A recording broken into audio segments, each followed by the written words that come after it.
QB chasing.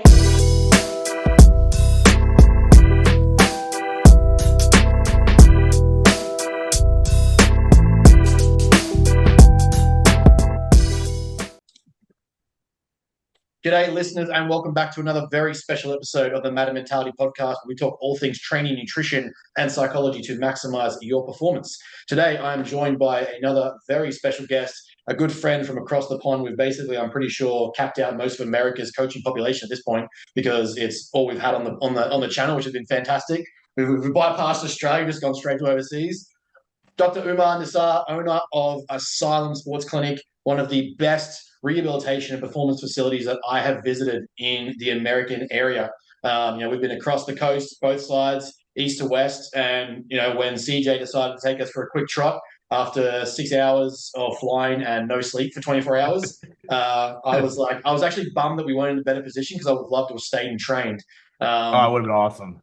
Man, it was an actually privilege to see what you're trying to provide in your facility. From the rehabilitation side of things, the micro health recovery side of things. The saunas, the ice bath, the hot tubs, the actual training facility itself, the completeness to your facility that you're trying to put out there for your individuals, your athletes. I think it's second to none in what's there currently.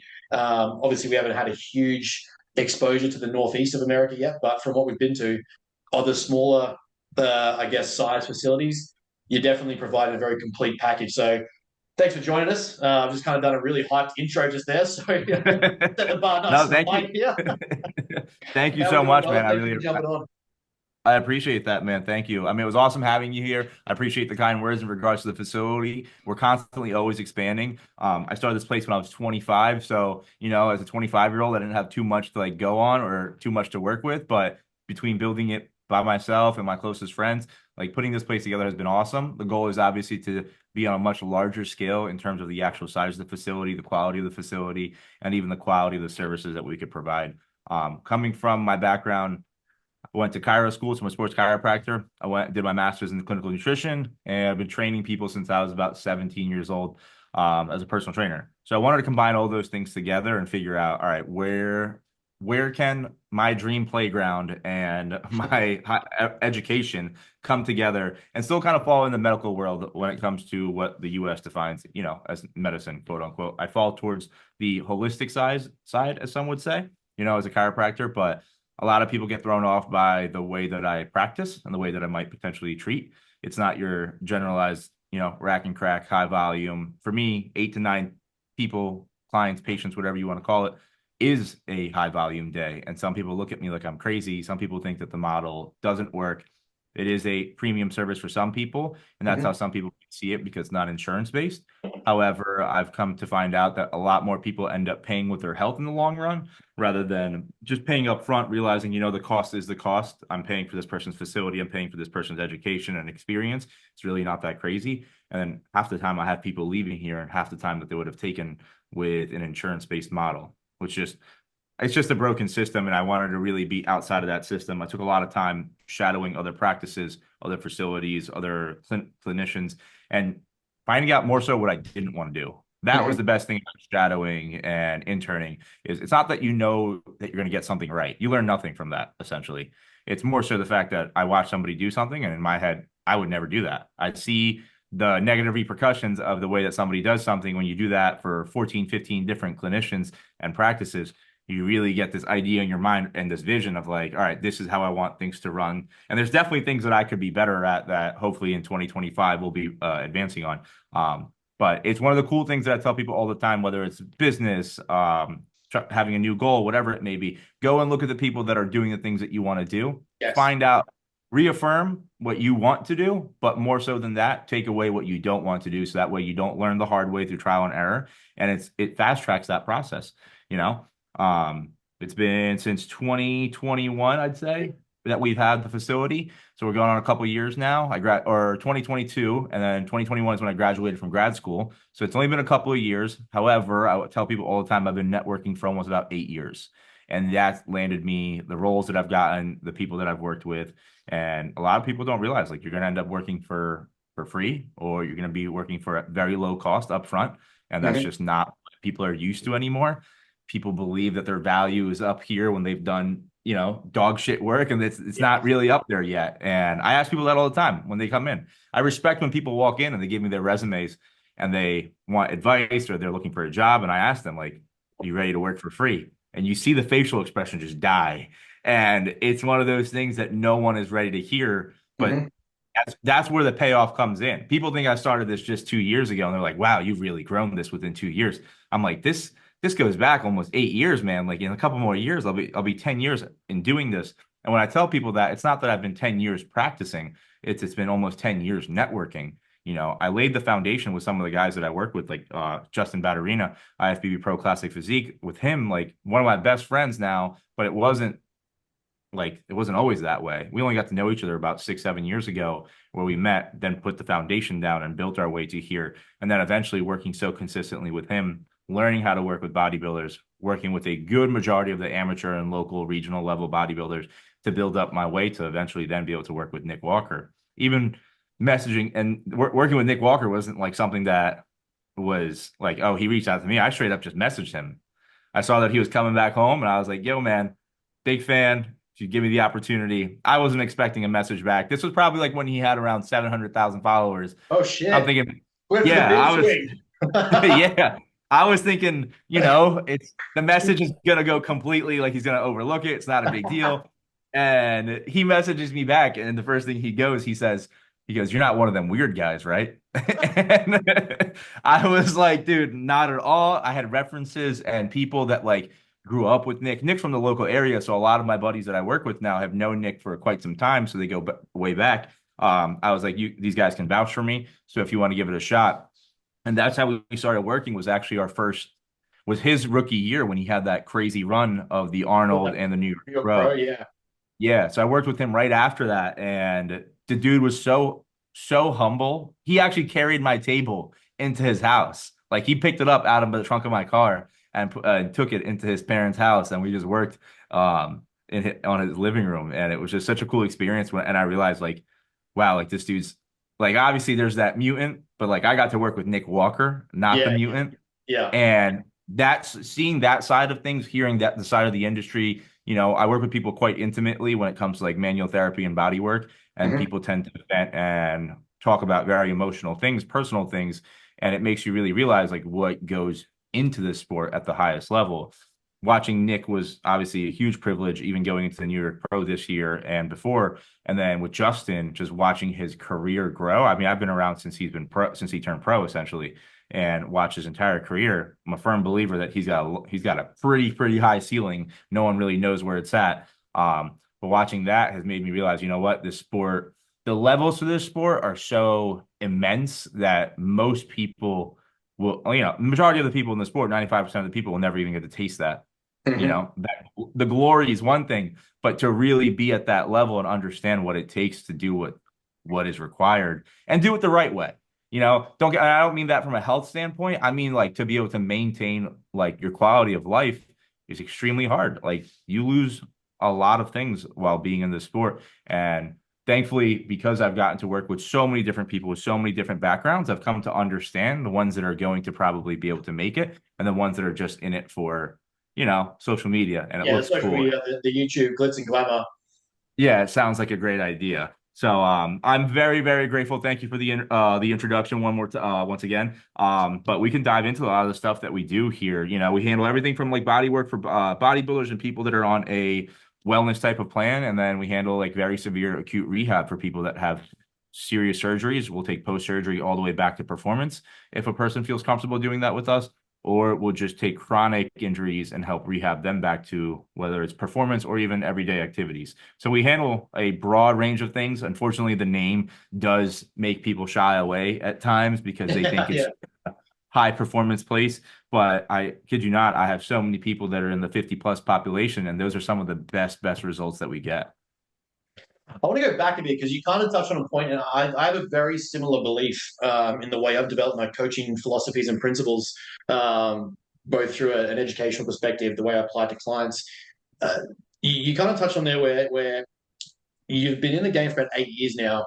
Yes, you only recently graduated the last sort of couple of years, but what you mentioned, I think, is an integral part to developing a skill set that leads to growth and development as an individual, whatever profession you're in, which speaks volumes of how you've managed to get the higher level people that you're referring to. We'll touch both. I think we'll touch on both populations where we're talking about high performance physique bodybuilding, but also your general clients that want rehabilitation, chronic care, and things like that. But you touch on the fact that you've been PTing since you were 17.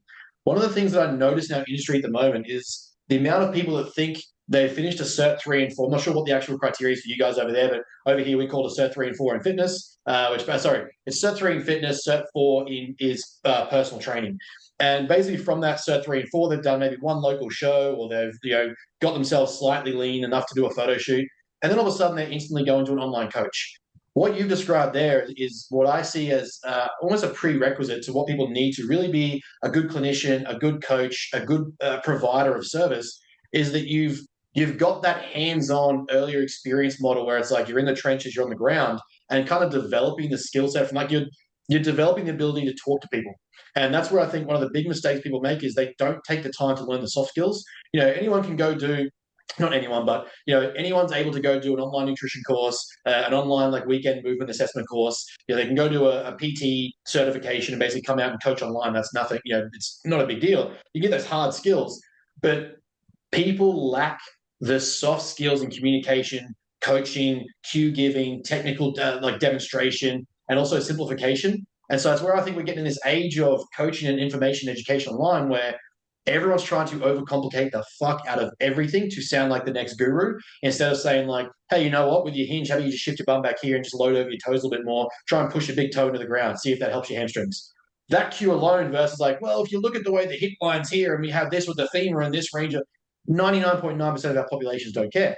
But what I'm finding is these people don't have that earlier exposure to being in the face-to-face realm, on the ground, in the gym floor, on the PT floor, where they're actually discussing these things with the client and realizing, oh, this client who's just a mum with 3 kids and a spare 45 minutes to get put through a session doesn't give a fuck.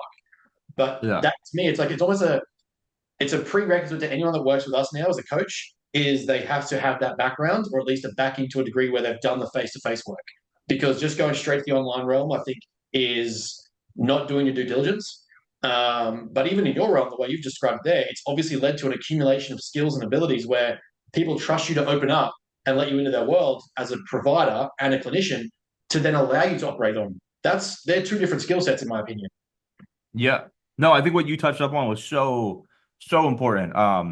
The training certifications in the US are an absolute joke. The reality is it's an absolute joke. I took the course because I needed to recertify. I stopped recertifying from a year-to-year standpoint, so I had to take the exam all over again. To put it in perspective, they give you about 6 months of study time to be able to take this course, study for it, and then take the exam.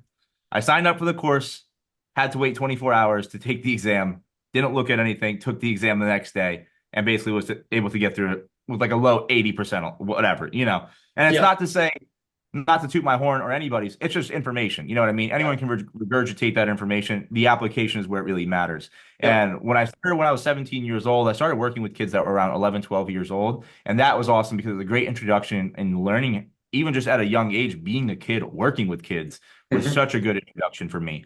Moving forward from there, every job that I did involved human interaction. And I tell people all the time, being a server in the restaurant industry is something that everybody should do at least at one point in your life, because the customer is always right. And I know they say that in businesses in general, but you really learn how to build thick skin, understanding how to work under the pressure of being in a restaurant, but also understand how to work with all different sorts of people. You're going to deal with rich people. You're going to deal with people who really don't have money, people that have the ability to treat you properly, people that don't. And you have to, essentially make them feel good regardless. So that was a great prerequisite for me. It's not obviously the same thing. It's going to have to be everybody that's going into this industry, but I do believe that we've lost that whole concept of being a trainer on the floor, what it's like to approach somebody and make the sale, right? At the end of the day, it's always about making that sale, but it's why is somebody going to buy into you? And that human interaction is such an important touch that I do think online coaching has taken that away. And for a lot of people, there is no barrier of entry.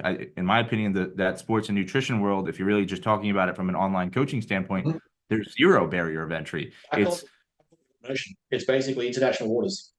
Yeah, that's exactly what it is. And there's no regulation. And at the end of the day, if your physique looks a certain way, whether it's being enhanced or not enhanced, people are just going based off what they see and based off how you sound. There's no real human connection to it. And no matter how you twist it, social media is just narcissism and ego. It's just levels to it, right? It's about me, me, me. And even if it's business, it's about my business, my business. I have it, you have it, everyone has it. It's how far on that sliding scale do you fall? There are some people that just want to hear themselves talk.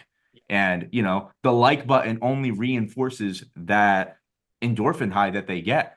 And they justify it in the weirdest ways. Like now, social media has become one giant critique, right? People quite literally make money off of taking other people's videos and being like, let me analyze this and tell you everything that's wrong. Like, imagine the high horse that you have to be on in life to think that you can just take videos of all these people around the world and just be like, you're on this crazy high horse. And it just makes no sense to me. I saw somebody the other day, I'm not going to name drop or whatever, but I saw someone like, well, a couple of people, but I've seen a lot of people critique like LeBron James and his like training methods, and they're bodybuilders essentially critiquing him. And in my head, I'm just like, what justification and like how high does your ego have to be for you to look at potentially one of the greatest athletes of all time and be like, yeah, doing that wrong?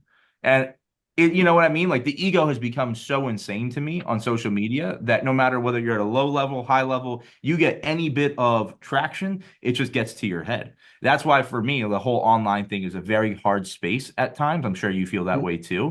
When you're trying to build organically, it's very hard. And I think for a brick and mortar like me, I realized very quickly it doesn't matter what some kid across the world thinks about what I'm doing. If my local community here can't walk through my doors and get the service that they're looking for, who cares how good the content is? And that's when I started pulling back off the social media in terms of making that the main focus and realizing if I have 1,000 people in this local community supporting my business, I will be well off for the rest of my life. I don't need to be worried about it. And that shift in mindset allowed me to focus really heavily on my actual service, and then word of mouth kind of did its own thing. And then I was able to start working with those people at a higher level. And I think a lot of people are going to get weeded out when people realize you don't have the people skills to work with these athletes, or you don't have the actual application skills to work with certain people just because you read an abstract of an article. That's the other thing that blows my mind is that's my gripe with the evidence-based model is that people just quite literally read an abstract and think this is the holy grail. Reading research is so hard. There's people who spend years like understanding research and they don't understand it. Like it took me a couple of years to understand how to read research. In psychology, we have to do 3 complex units of not only reading research, but then also how to conduct research on top of, we'll have different units across our degree where it's basically like teaching you how to read research for like things like construct analysis. So like, does this test actually test what you're testing for? That's one realm of research. And then we have to look at, quantifying like personality problems. That's another realm of research. Then they tell you how to, like we do different units on how to digest, break down, understand the research terminology. So you're looking at like Z-scores, T-scores, independent tests, cross multiple population samples between and in between. Like that's 3 different units on that, plus all the units that teach you how to study that individual population. Like, are we looking at this from a personality perspective, a counseling therapy perspective, all those things. So across 6 years of university, I'm being taught about research, how to read it and apply it and construct it. And then you've got someone who's like, yeah, but the length and partial population, it was in 3 people and they were all never trained before and none of them even came close to a proximity of failure. And, they have about the muscle mass of my left quad in their entire fucking physique. And then we're like, yep, length and partial, that's the research. That's what the world needs to have in their training. I'm like, I can barely get general mums to understand that they need to go to full range of motion. And you're trying to pinpoint a mum and be like, but it was an optimal range. You didn't stop in the length position. It's like, fucking what? And like you said, like when it comes to like research, man, the thing that gets me so much is like the variables that just aren't accounted for. Like research, as great as it is, especially in the industry that we're in, like at the end of the day, what works works. Can we fine tune certain things? Yes. But when you look at research from a variability standpoint, you are missing out on so many variables that for someone to say like this research validates this, if it's only just your opinion, yeah, I get that. But like you said, when it comes to the 40-year-old mom, like you don't know what their lifestyle is like. You don't know their stress levels. You don't know if these people are eating properly. You don't know if these people are all living the same type of lifestyle for that research to be that valid, unless it's repetitively done over and over again, which the majority of information that we do have on this stuff has been validated to the point to where we know like these minor details and nuances don't really matter. And when they do matter, you're talking about that top 0.1% who, to be completely honest, most of the people aren't even working with. People are reading research and putting out content for people that applies to such a small population. They've been training for 2 years. Like, man, it blows my mind. I lost a client from an evidence-based coach, right? This client was going to come to me. I don't coach. I tell like anyone that comes to me or has a conversation, like finish up with your coach first. Then we start when there's a transition period. I don't want to be known as that guy. Followed up with that client is like, hey, just, how are you traveling? If you want to stay with your coach, fantastic. That's your thing. Stay there if they're going well. What are you at?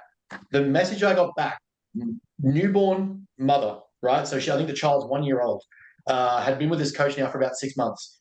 In that time, was told that she was consistently inconsistent because she couldn't get her 7 hours sleep and wasn't accurately tracking her food, wasn't doing a few things. I was like, the idea is an evidence-based coach to take that. This is what irks me in the evidence-based space is coachability is a skill, understanding your population, understanding your client type, psychology of these new lifestyle factors. That's all part of coaching. There's evidence of this. We have evidence in the literature of how to best coach and perform the practice of coaching. There's skills. But when you get someone who's like, yeah, but these tangible fixed numbers, you didn't hit them, so you're a bad client. I'm like, hold the phone.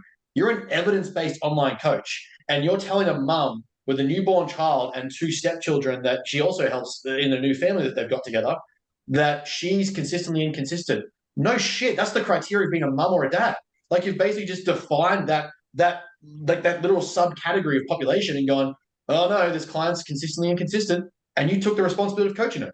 How are you not like? Are you going to work with her on that, or are you just going to chastise her? Because one is evidence based, which is working with her through it. The other is just being a dick and then calling yourself a coach. That's the world we exist in. Where I'm like, the evidence based world gets so caught up in like what the X and O's are of like range of motion or like the optimal calorie target or not being below a certain energy availability. But that's great until it reaches the real person. I think it was Eisenhower who said everyone has the best strategy until the first bullet shot. And it's like that context is literally coaching. Everyone has the best textbook approach and application until you meet that client who doesn't fit that textbook type A conscientious client. Yeah. I think the conversation is, and we've gotten so big in the world of labeling ourselves, right? I think it's time to now start labeling what exactly people are. Are you a coach or are you a programmer? There is a huge difference. There's one that has a massive emotional, empathetic connection to it where you need to understand people. The concept of coach and like what the word coachable means and what coaching as a verb means. Like you have to be able to bring out the best of your client, whether it's physical, emotional, mental, whatever it may be. It is your job to be able to figure out, all right, this person is paying me for a coaching service. I need to now coach this person into a better lifestyle. And it's going to come with trials and tribulations. But if all you want is a robot and you just want to write programs, you are a programmer. Yes. And people need to understand, because like I said, we've become a society and a world of labeling. We need to start labeling this category a lot better so that way people, one, have better experiences, and two, understand what they're getting themselves into. And I think even from the coach standpoint, it will be better. If you understand that you are strictly a programmer, you will attract people that just want programming. There are people that don't want that empathetic connection, and that's completely fine. I think it's something that like we should be completely catering to. And there's some people that need their hand held a little bit more, and that's okay. That's just the reality of this world. You're not going to get perfect soldiers coming out ready to serve you the way that you want them to be. So that is something that I hope that the industry moves into a little bit more. I think that's why the training apps are doing so well. It's the people that don't want that empathetic connection. They want those training apps so that way they can input their information, their logs, and just be told what to do. And that's one of those things that working with people so much that I've realized, like when you work with so many different populations, you understand like, hey, like these people's personalities are so vastly different. And you realize like, that's what you get from the human interaction, being on the floor in a gym and actually having to pull people rather than just, people see your content and it just looks cool and people are giving you application. And then I hear coaches all the time that are constantly complaining about clients. It's like, man, like you are marketing to everyone essentially, and you do call yourself a coach. So now do the coaching. And they realize like it takes a lot more. And like when I get mind blown when I share with people, like anyone can literally book in a consult with me or a mentoring session and basically go through my onboarding process and how I do it, like as a coach, because I get blown away by the fact that things like a personality assessment is not done in most people's onboarding coaching screening. I'm like, there is a vast difference in someone that I work with that is highly agreeable and very neurotic, and someone who's conscientious and very neurotic, or someone who's conscientious and low in neuroticism, or is someone, a very extroverted, outgoing, outspoken person who replenishes their stress levels by being amongst people. Or you're like me as an athlete who I need to be away from people. I do my life is about serving others. There's points in time where I need to retreat and just be in myself, play some Sony, go for a walk, do my steps, my cardio alone. And that recharges me. That's a vastly different coaching process when I want you to de-stress for like a deload or a training block or like recoverability, in understanding how that works for 2, 3, 5 different people. Like the idea that people don't have a personality review or assessment or process of screening, to me, is a wild concept. Whether it be for clinicians, whether it be for physios, whether it be for sports performance practitioners, whether it be for bodybuilding coaches, understanding your person to me is like the fact that it's not part of your process, or at least like that you have an awareness of it. Like whether you need the screening tool or whether you just have an understanding of personality psychology, like you said, you've done enough on the floor work where you start to see those different subgroups. You start to form trends and data, and you understand like populations. Or you can have the tools that actually give you that data and someone can fill it in. You start to learn the trends. But the fact that there's so many people who don't have that and go, oh, look, I got these shit cut clients, or they don't like this, they don't respond to this. Oh yeah, no shit. You've got a very disagreeable, highly neurotic person, and you're trying to be like, here's the X and O's, go do it, see you later. No shit, they're not interested. Yeah.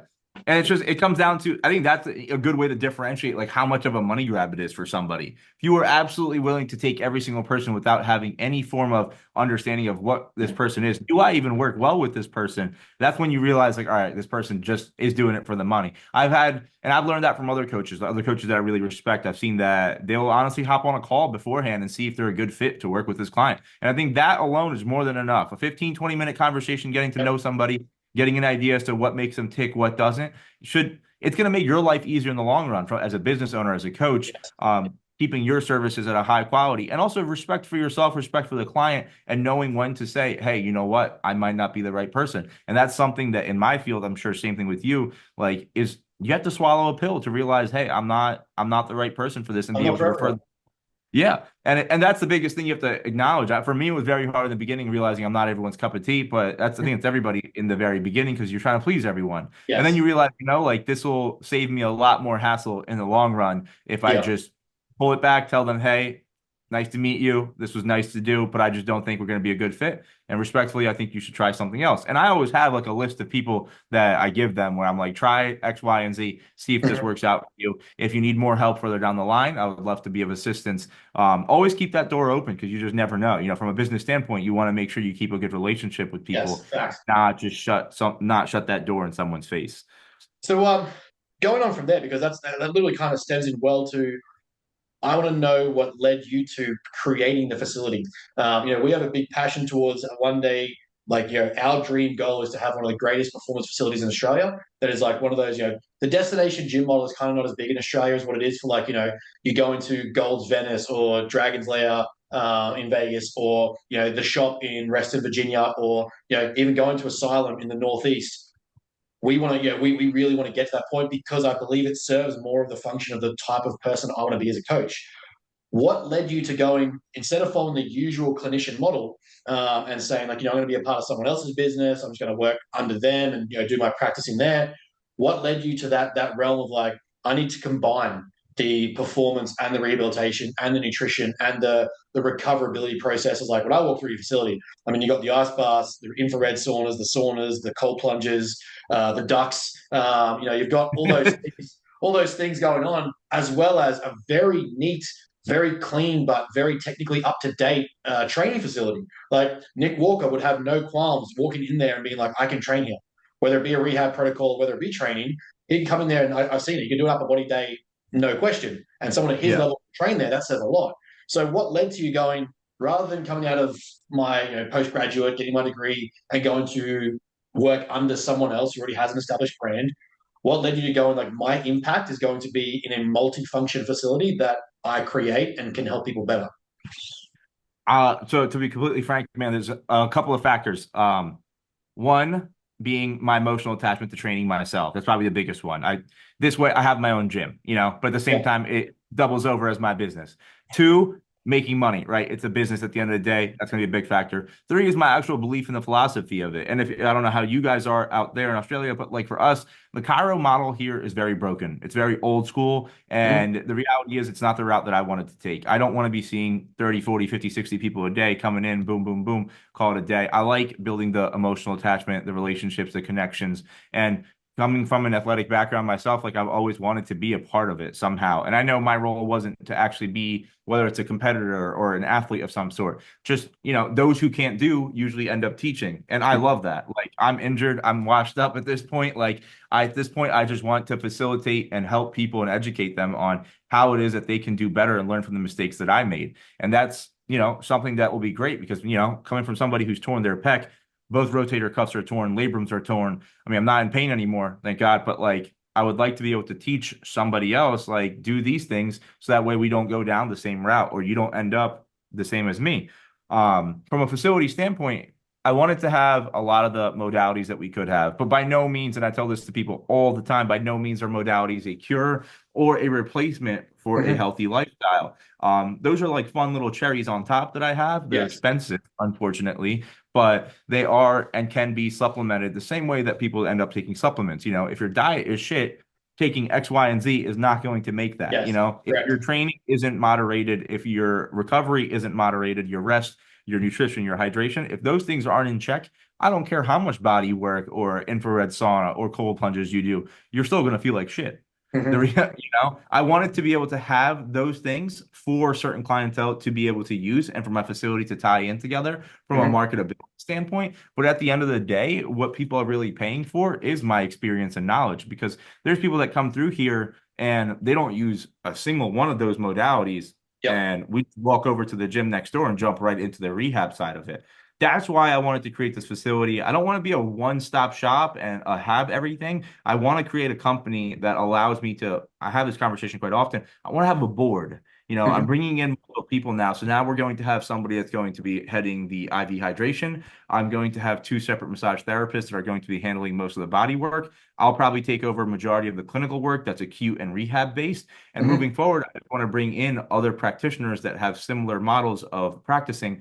And then we just want to have a board. We have directors of the PT side, directors of the recovery side, the manual therapy, directors of the hydration side. I just want to oversee. At the end of the day, I'm building a company, but I Mhm. want to bring like-minded people who are the best at what they do, Mhm. and everyone has their own functional role. So that is kind of the idea as to why I built the facility the way that I did. This is our first trial. It sounds crazy to even call it that because it is built out pretty well, but we want to go large scale to the point that we will become a destination facility, but Mhm. it's still going to always be a private destination facility Yeah. where yes, you can come and get access to the facility, but it's going to come at a cost. Yes. And to me, it's not necessarily a money grab. I just think happened with the industry is that it's become so diluted and saturated with bullshit. I Mhm. don't want people at my facility propping up cameras just because that's what they want to do. Do I Yeah. believe it's important for the market that we're in and understanding that? Yes. But the people that I am gearing towards and working with now, they want their privacy. So Yeah. essentially, you'll be paying for your privacy, which I do think is going to become a very hot commodity in the next Mhm. 5 to 10 years. Most people now, for me at least, that actually are financially successful in a good spot are typically 40 plus. These aren't people that are trying to be in front of random people's cameras at all times. Some of them don't want to be known by the public at all. Mhm. So for me, that market is where I want to be. I don't really tailor to that young population, nor do I believe that they require my attention. They're still so young, and I wish that they would just learn the basics and not be so caught up in the nonsense that Yeah. most of them don't need my help unless they actually get truly hurt with something. It's unfortunate, but I get kids that come through here all the time just because of the name, not because there's actually something that's like genuinely wrong with them, and they're just doing it for the hype. And as much as that is flattering to a certain extent, it's also borderline a slap in the face because like you don't really need me. You're just coming here to take a selfie and leave. Like, Yeah. and that to me is not fulfilling for what I do and how much work I have put into this place. So it's a little bit of a double-edged sword. But it's been a blessing. It's been awesome to be able to tie it all together. Coming from the sports backgrounds that I've come from, playing in multiple different sports, uh, actually a big portion as to why I wanted to get into a field that was hands-on was in my culture, the children take care of their fathers. My father always did manual labor and he did flooring for 35 years. Oh yeah. And he had knee surgeries and would always have knee pain. And in our culture, we actually like, massage his legs or whatever, take care of him, whether he's beaten down, whatever he needs. When I started it, I was like 11, 12 years old. Had no idea what I was doing. Would just grab like a bottle of lotion that had like any form of like a Bengay or an icy hot and would rub it on his knees and just try to get him to feel better. In the beginning, it was just, you're doing whatever. As the years went on, started learning more and more, went to school, learned a little bit more about anatomy, kind of realized, okay, I enjoy doing this more than I expected, and we're getting results. So my father and my mother were actually my first like trials as hands-on. And I realized, like I do have a certain skill set and an understanding of the human body that not everybody might, and I could apply that. But there's a flip side to it is that not everyone that goes through the process that I went through will feel that way. I went to Chiro school with a couple hundred students, and when I tell you, I remember sitting in my clinical rotations one day, and we had a student section where downstairs where everybody was waiting, and my clinician had asked me, like, does anyone know the protocol to rehab a shoulder for a specific case? And I was like, I don't know, it's not my case. And he was like, well, go downstairs and ask if any of them know. I went downstairs, there's 9 clinicians, like all colleagues of mine. We're getting ready. In 3 months, we're about to be in the real world to practice, work with people. And we've already been working with people for almost a year. So at this point, you should understand what it takes to create a rehab protocol for a certain situation. And I go down there and I ask them, not a single person had the confidence to be able to do or write up a simple shoulder rehab protocol. And I'm thinking to myself, you guys are about to be in the real world in 6 months. And all of them have paid $2,000 here for this weekend certification, $3,000 here for this weekend certification. And in my head, I'm like, have you guys applied any of this?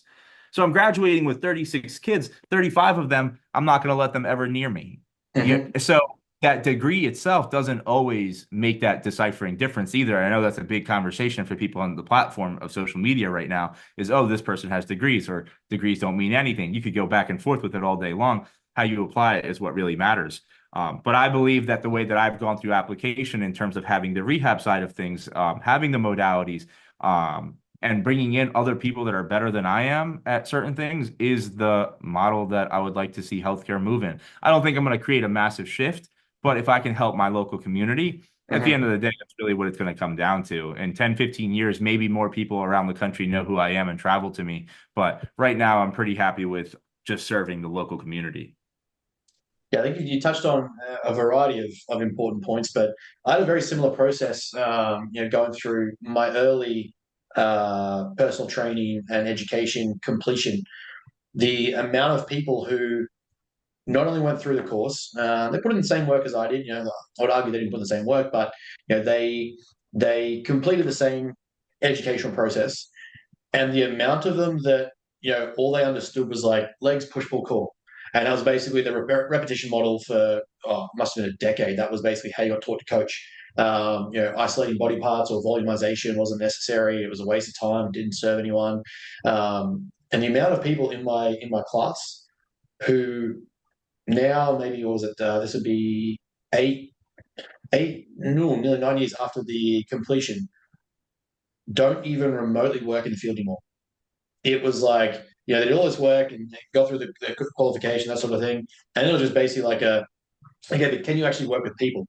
And none of them had people skills. None of them had isolated, population skills. I can work with these people, or I can talk to these people. Just the fact that you could study, regardless whether it's a simplified course, whether it's an advanced university degree, a postgraduate degree, if you can't convey it and communicate it and work with your people, you're not going to have a business to stay in the industry. You're not going to have, and then in amongst that, the populations you work with, I think they respect genuine honesty and just being genuine, authentic. when I work with someone, if it's a new case or a new study or a new client, and I've never sort of worked in that area before, I will let them know, like, hey, this makes the most sense, but I'm not 100% certain. Like, I'm not promising you X result, but this makes the most sense. This, we can pivot this, adjust this as it goes. We're going to see, we're going to trial and error. But at best, this is an educated guess. And the funny part is, I haven't lost clients for that. I've gained appreciation for being honest, but I think a lot of people struggle to be able to communicate with people. And even at whatever degree you finish, whether it be communicating, like I'd say a large portion of those people probably did have some thought of how to do a shoulder rehab, but didn't have the balls or the communication skills to say, I'm confident to give the best guess knowledge that I have and then see if that works. Which to me is like, again, going to hold you back from growing in the industry. It's going to hold you back from achieving clients or, acquiring clients. It's going to hold you back from getting a result with those clients because you're not going to be able to say, look, this makes the most sense. Here's a way I can convey to you as a person. You fit that sort of demographic or model that this should work for. Let's try it and see what happens. All you're going to do is like you said, you got 35 people out of 36 that were like, I don't know, maybe, I've got no idea. Like that to me is just it's such a consistent view that I've had in different areas. Like I've spoken to people before, the same sort of thing in education environments, upskilling environments, and they spend all the money, get all the certifications, lack any communication skill to say, this is how you do it. Like the courses don't teach critical thinking and communication. They teach data, textbook, anatomy, or like textbook theory without application. We're literally creating, it's not about us as we're hosting you, but one of the lectures I'm trying to put out for free in our online school that we're developing is critical thinking and application. Not in any particular realm, just the idea of critical thinking to apply stuff. Like you've gone to chiropractic school, you've gone to physiotherapy school, you've gone to PT school. You've learned all this stuff, you've mastered the textbook, that's great. What do you tell Karen down the road who is, a 35-year-old mum with 2 kids and a husband who works night shift? She should follow this protocol that's written in the textbook. It's like, this is why the quality is so low. The standard is so low for success at the moment. No, I couldn't agree more. I think like what you were saying, I think the fear of failure has gotten people to, be paralyzed. And the reality is you're going to mess up and you should welcome it. It's a little bit hard, it's a little bit scary when you work in like, the health field and you work in medicine or even dealing with fitness and wellness. It's still concerning and you should be careful because you are working with people's health. But at the end of the day, it's practicing, right? They call it practicing medicine or whatever you practice. You're not perfecting it. You're trying to give the best educated guess and solution that you might have. One of the things that I learned very early on is welcoming failure so much. And people hate this about me, my close friends and people that I work with. I'm not very patient with certain things. And I mean that in a good way, not in a bad way, because I know they can have 2 takes to it. But I've come to that point, I'd say now in the last year, is that when I see a problem, I look for a solution. I need movement. Yes. I don't dwell on things anymore. I don't put too much of an emotional impact on it. If I see a problem, I look for a solution. And I believe I've gotten to that point largely because I failed so much and I openly welcome it. This is a simple example, but doing construction in my facility right now, come to realize made a huge mistake, whatever. All right. Cost money, cost time. I can sit there and dwell about it. Just move on. And now we get the job done. When I was in undergrad and I was taking anatomy and physiology, I had a small understanding enough to set myself apart from the general baseline person that was in there. I was in a lot of courses with nursing majors at the undergrad facility that I was at. I was actually one of the only males in the class, and I was the only person that wasn't a nursing major. But very quickly, I was like able to set myself apart from them, and my teacher let me take over teaching a bit. And I didn't really know much, to be completely honest. And I was bullshitting my way through. And I remember doing specifically the anatomy of the skull and studying all the bony landmarks, the actual structures, and what happens at certain locations. And we would get together at a lab table and my teacher would let me lead and go ahead and teach everybody else.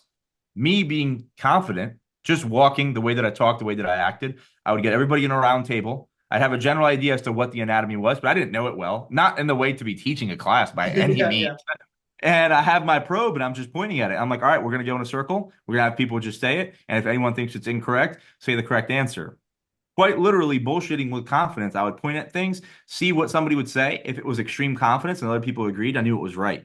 And then if somebody else called something wrong, a few people would call them out because these people were actually studying. I was studying by fake teaching all of these and learning so much. And I realized that rapid repetition over and over again, realizing, okay, if a person's wrong, don't dwell on it, just move on to the next. It made people realize how easy it was to learn. And that's how I learned. And my fear of failure just started to go completely away. Now, the biggest fear for me is not so much like failure, it's how big is the financial risk. And that's the only real risk that comes into any of the stuff that I do, because I see it from a financial standpoint. But you take the finances out of it, I'll take every risk that I can and not think twice about being wrong, because what's the worst that happens? You're wrong. And there's nothing more to it than that. And I go back to the colleagues that I went to school with. I wish that somebody had just stepped up and said, oh, well, this is what I would do. And then if it wasn't right, the only thing that's going to happen is I'm going to challenge you and make you learn.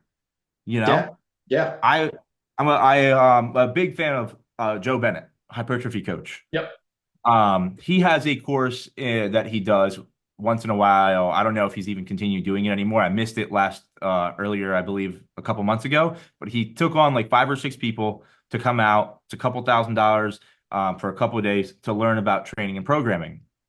He's one of the only people that I truly, truly, really respect in this space, and I really want to take that course. If I get the ability to go work with him, I'm going to quite literally go there and be like, I know nothing about training. I do not know anything. Like how I look at you and what I aspire and what I want to learn. Like I am a clean slate. Like I don't want to act like I know something. I don't want to say that I have the answer. Just speak and let me soak in as much as possible. And a lot of people don't have that mentality. Not saying you have to have that exact mentality, but that's who I've become and how I would go about learning. And I just don't get that from the newer population of fitness people or even clinicians and therapists. Everyone's got the answer because they got this piece of paper. And the reality is you don't have the answer that I'm looking for. So I hope that people can take away from that and ideally put themselves in the same shoes and same positions to make mistakes. Go and make as many mistakes as possible. As long as no one's getting hurt, you're not getting hurt, your mental health is good, and you're learning, then making mistakes is what you should be doing every single day. We had almost an identical scenario, situation, kind of like in the application of learning. I'm not sure if you know, but like a mentor of mine and CJ's, Coach Cav, absolute genius of a man. Genius. But he doesn't have a textbook clinical backing to where his learning came from, where his knowledge came from. It was literally hands-on experience and developing his athletes and his models over time. To the point now he's like a 20-year, 5-cycle Olympic coach. I think something like 50,000 athletes have gone through his junior program at Athlete HQ, plus the Rolodex of clients that he works with now at the professional level for Olympic sports and NFL, lacrosse, baseball, you name it. We went there, we flew, cost us $10,000 in flights, accommodation, early stage of our business. 2 years ago, 2022 was the first time I went there. And we had 10 days. And I basically just said to him, tell me where you're going to be. Tell me what your schedule's like and what you have available. I will either pay you to be around it. I'll pay your athletes if I need to have their comfortability to be there, or offset some of their time or costs. But tell me where you're going to be, what you have running on your schedule. Don't make it work around me. I will wake up. I'll do my Australian client work at night when they're awake and I'm going to bed, and I'll wake up and do your work during the day when you're there. He took us to spend time with one of his most prominent clients, and he did not tell me beforehand. I've said a similar story about this on the podcast before, but he basically just took us to, I would argue, one of his most successful athletes in all of, his work with Johan Blake, etc. Like, great list. Took us to one of his best NFL athletes that he has, in my opinion, to one of their private sessions. Called us up. We'd been asleep for maybe 6 hours. We had to get up and do training because we had some other stuff going on. He's like, hey, 10 o'clock, I'm coming to get you. Do you want to go watch XYZ train? I was like, fuck oath I do. That's not even a question. Like, you just tell me where to be. He's like, all right, go train. I'll pick you up from the gym. And he comes and gets us. And we go and watch this guy train. This guy they're in the works, I think, of like talking about 8-figure like re-signing deals. And this guy was like in the depths of getting ready for that. And I just, like, as someone who, like, at this point, very well versed and educated in psychology, performance psychology, understanding human performance and these concepts, ideas, I could have, in my opinion, gone there and like had no issues talking about with Cav, with this client of his, this athlete, about those topics. Like, oh no, I would have done this, or like, I went there pretending I knew fucking nothing. I went there and I'm like, this is a guy at the pinnacle of coaching and the pinnacle of his sport. Potentially could be a Hall of Famer in the position he plays in the NFL. I'm not going to come in here and try and tell either of them how they should think or what they should talk about or what modalities they should use or what psychological skills they could implement. I just sat back and stood there and watched. And at the end of it, guy comes and says to me is like, the difference between a fan and a coach is whether like the difference long term between someone's going to be a fan and a coach is how you treat the athlete at the time when you meet them, because they will forever perceive you that way as that person. So if you act like a fan, you get carried away and overhyped about like, I'm in the environment with this person, then they will just treat you as a fan. But I was there, I was like dead quiet. I didn't want to throw a football to the guy. Cav threw me the ball to throw to him, and I was just like, don't give me the ball. Pretend I'm not here. I just want to watch. But I was like, in that moment, I'm like, I'm watching a mechanic handle a fucking supercharged Ferrari and just watching them do their thing. And I'm like, I don't want to interrupt this. The more I just sit here and be present and watch, the more I can learn and go, can I do that? Or what can I take from this? But that was like my example of that scenario where, just accepting that I know sweet F all right now. And this guy has more to teach me by just watching than me trying to argue or challenge or debate. There's times for challenging. Like we got in the car, we had conversations. I asked questions like, "Why did you do this?" Or like, how do you handle this with this type of person, or with someone like his personality type? How do you go about game day pressure? How do you go about these things? But in that moment, I was like, just shut up and listen. Shut up and watch. Just be there and like take it all in. Because how many people get the chance to sit with or go to the training of a future Hall of Famer or potential Hall of Famer in their NFL position, earning this much money, working with this level of coaching and client? How many people get to do that the first time they ever set foot in America? Next to no one. So I'm like, pretend I'm not here. Pretend I don't exist. And I'm just going to take all this in and I'm just going to soak it up and we'll talk about it after. Yeah. No, you're right. Being a fly on the wall a lot of times is the best way to learn. And I don't know why so many people I wish that level of humility was a little bit more common where people could acknowledge that, just being a sponge is what you need to do at a certain time and place. And like you said, getting in the car is when you ask questions. I feel the same way. Once I feel like we're out of the limelight and like the pressure is not there and like that stress, at the end of the day, he's being paid to do that job. He's doing that job. You need to let him do his job and just take away whatever you can get. And critical thinking is important. You should be able to break down, if you have the theories and the data based off what you have learned on the piece of paper, then you should be able to look at what somebody's doing in your respective field and try to deconstruct it. Yes. And now you'll be able to construct questions so that way, when you do have the opportunity to ask, hey, why did you do this? Or how would you handle this? It's so important. But people have taken that crucial step out of it. It's immediately, what can I add to this? Or you know what I mean? It's that ego thing that comes back into the conversation again. Have a little bit more humility. It goes so far. Yes, I completely agree. But I want to pivot the conversation a bit now, because I think we've talked about a little bit about like your coach, your style, a little bit of where that sort of come from. I want to get into what's kind of giving you that confidence, that ability to get to that level, and also I guess like what we're seeing these guys are needing that you thought you had with working with the likes of Justin and Nick Walker. You've talked about how you work with the general population, and they're a whole unique case in and of themselves.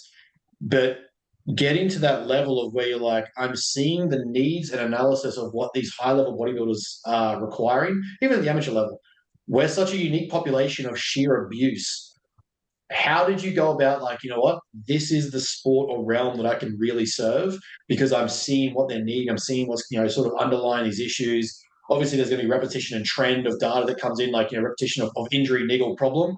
And obviously, ideally, in the type of coach, a practice that you serve, you're obviously more in a preventative rather than a reactive model, ideally, is what you'd like to be. As coaches, we'd all like to be more proactive. How did you get to that? How did you get there where you're like, you know what, I can definitely serve these guys. This is the population that, I know you love bodybuilding as much as me. We talk about it for hours. How did you get to that where you're like, I can serve the Nick Walkers, I can serve the Justins and help them perform better in their careers? For sure. I mean, just like you said, I've loved bodybuilding. People don't believe me sometimes, but I've loved bodybuilding since I was in 6th grade. That's when I got my first barbell. And people look at me, and obviously now, like I've said it before, I have many injuries at this point. I'll never be able to look to the full capacity to where I could have been. And I'm not an enhanced athlete by any means, at least not at this point in my life. Maybe someday. But my love for bodybuilding was the very first thing, and my love for working out and fitness was the second. So once those things were, instilled in me, you asked the closest people in my life, I've been training and working out for a very long time. It's just something I love doing. And I think that has become something that people don't really say or do anymore. You don't hear guys in the gym, they're like, yo, I just love doing it. There's always a competition, or I gotta look a certain way, or I do it for social media, or I do it for this. There's always a reason behind it. But the people that I love working out with the most are the ones that are just like, oh, I just love doing this. And that energy is just so important to me. So I wanted to still keep that in my life. And this was one way of doing it. And because I've been doing it for so long, the reality is like Justin hasn't even been training as long as I have been training to a certain extent. You know what I mean? At least with the barbell the way that I have been, right? In terms of him having a physique that I would never in a billion lifetimes be able to attain. Of course, that's not the conversation. A lot of people overlook that. But in terms of having the experience of training, working with people that have that, like working with other people and training them, it's giving me such a skill set of understanding people. And I think that's where it really got me to a point where the mistakes that I made in the gym and the mistakes that I made teaching people over the years made me realize, oh, okay, like I see the trends, I see the patterns, I see the issues that come up. Combine that with the medical knowledge that I got from school, I'm already levels ahead. And I don't mean that in an arrogant way, but of the kids that I went to school with, there's some people that never even understood 3D space or awareness. When they're teaching you spinal manipulation in school, they quite literally teach you vectors. And I remember looking at one of my buddies who was also a former athlete, and I'm like, dude, do you actually think that people need this much information on like force velocity and vectors? How do you not understand that the force is moving in this direction? But in school, they write it down exactly posterior to anterior or laterally here or here. And you realize, wow, so many of these people have no understanding of how to move in space because they've never played a sport.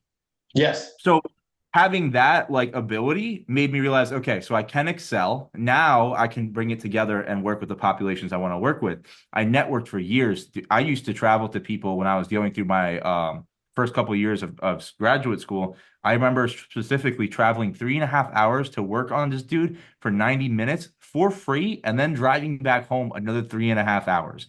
And I don't know anybody that is willing to do that nowadays, at least that I know of. Even with Justin, one of his preps, I lived in Long Island, which is about a 2.5 hour, 3 hour drive from where we live. One of his main preps, I drove home every weekend for 15 weeks to make sure that he was taken care of. It just comes down to like really just on that. I saw you guys.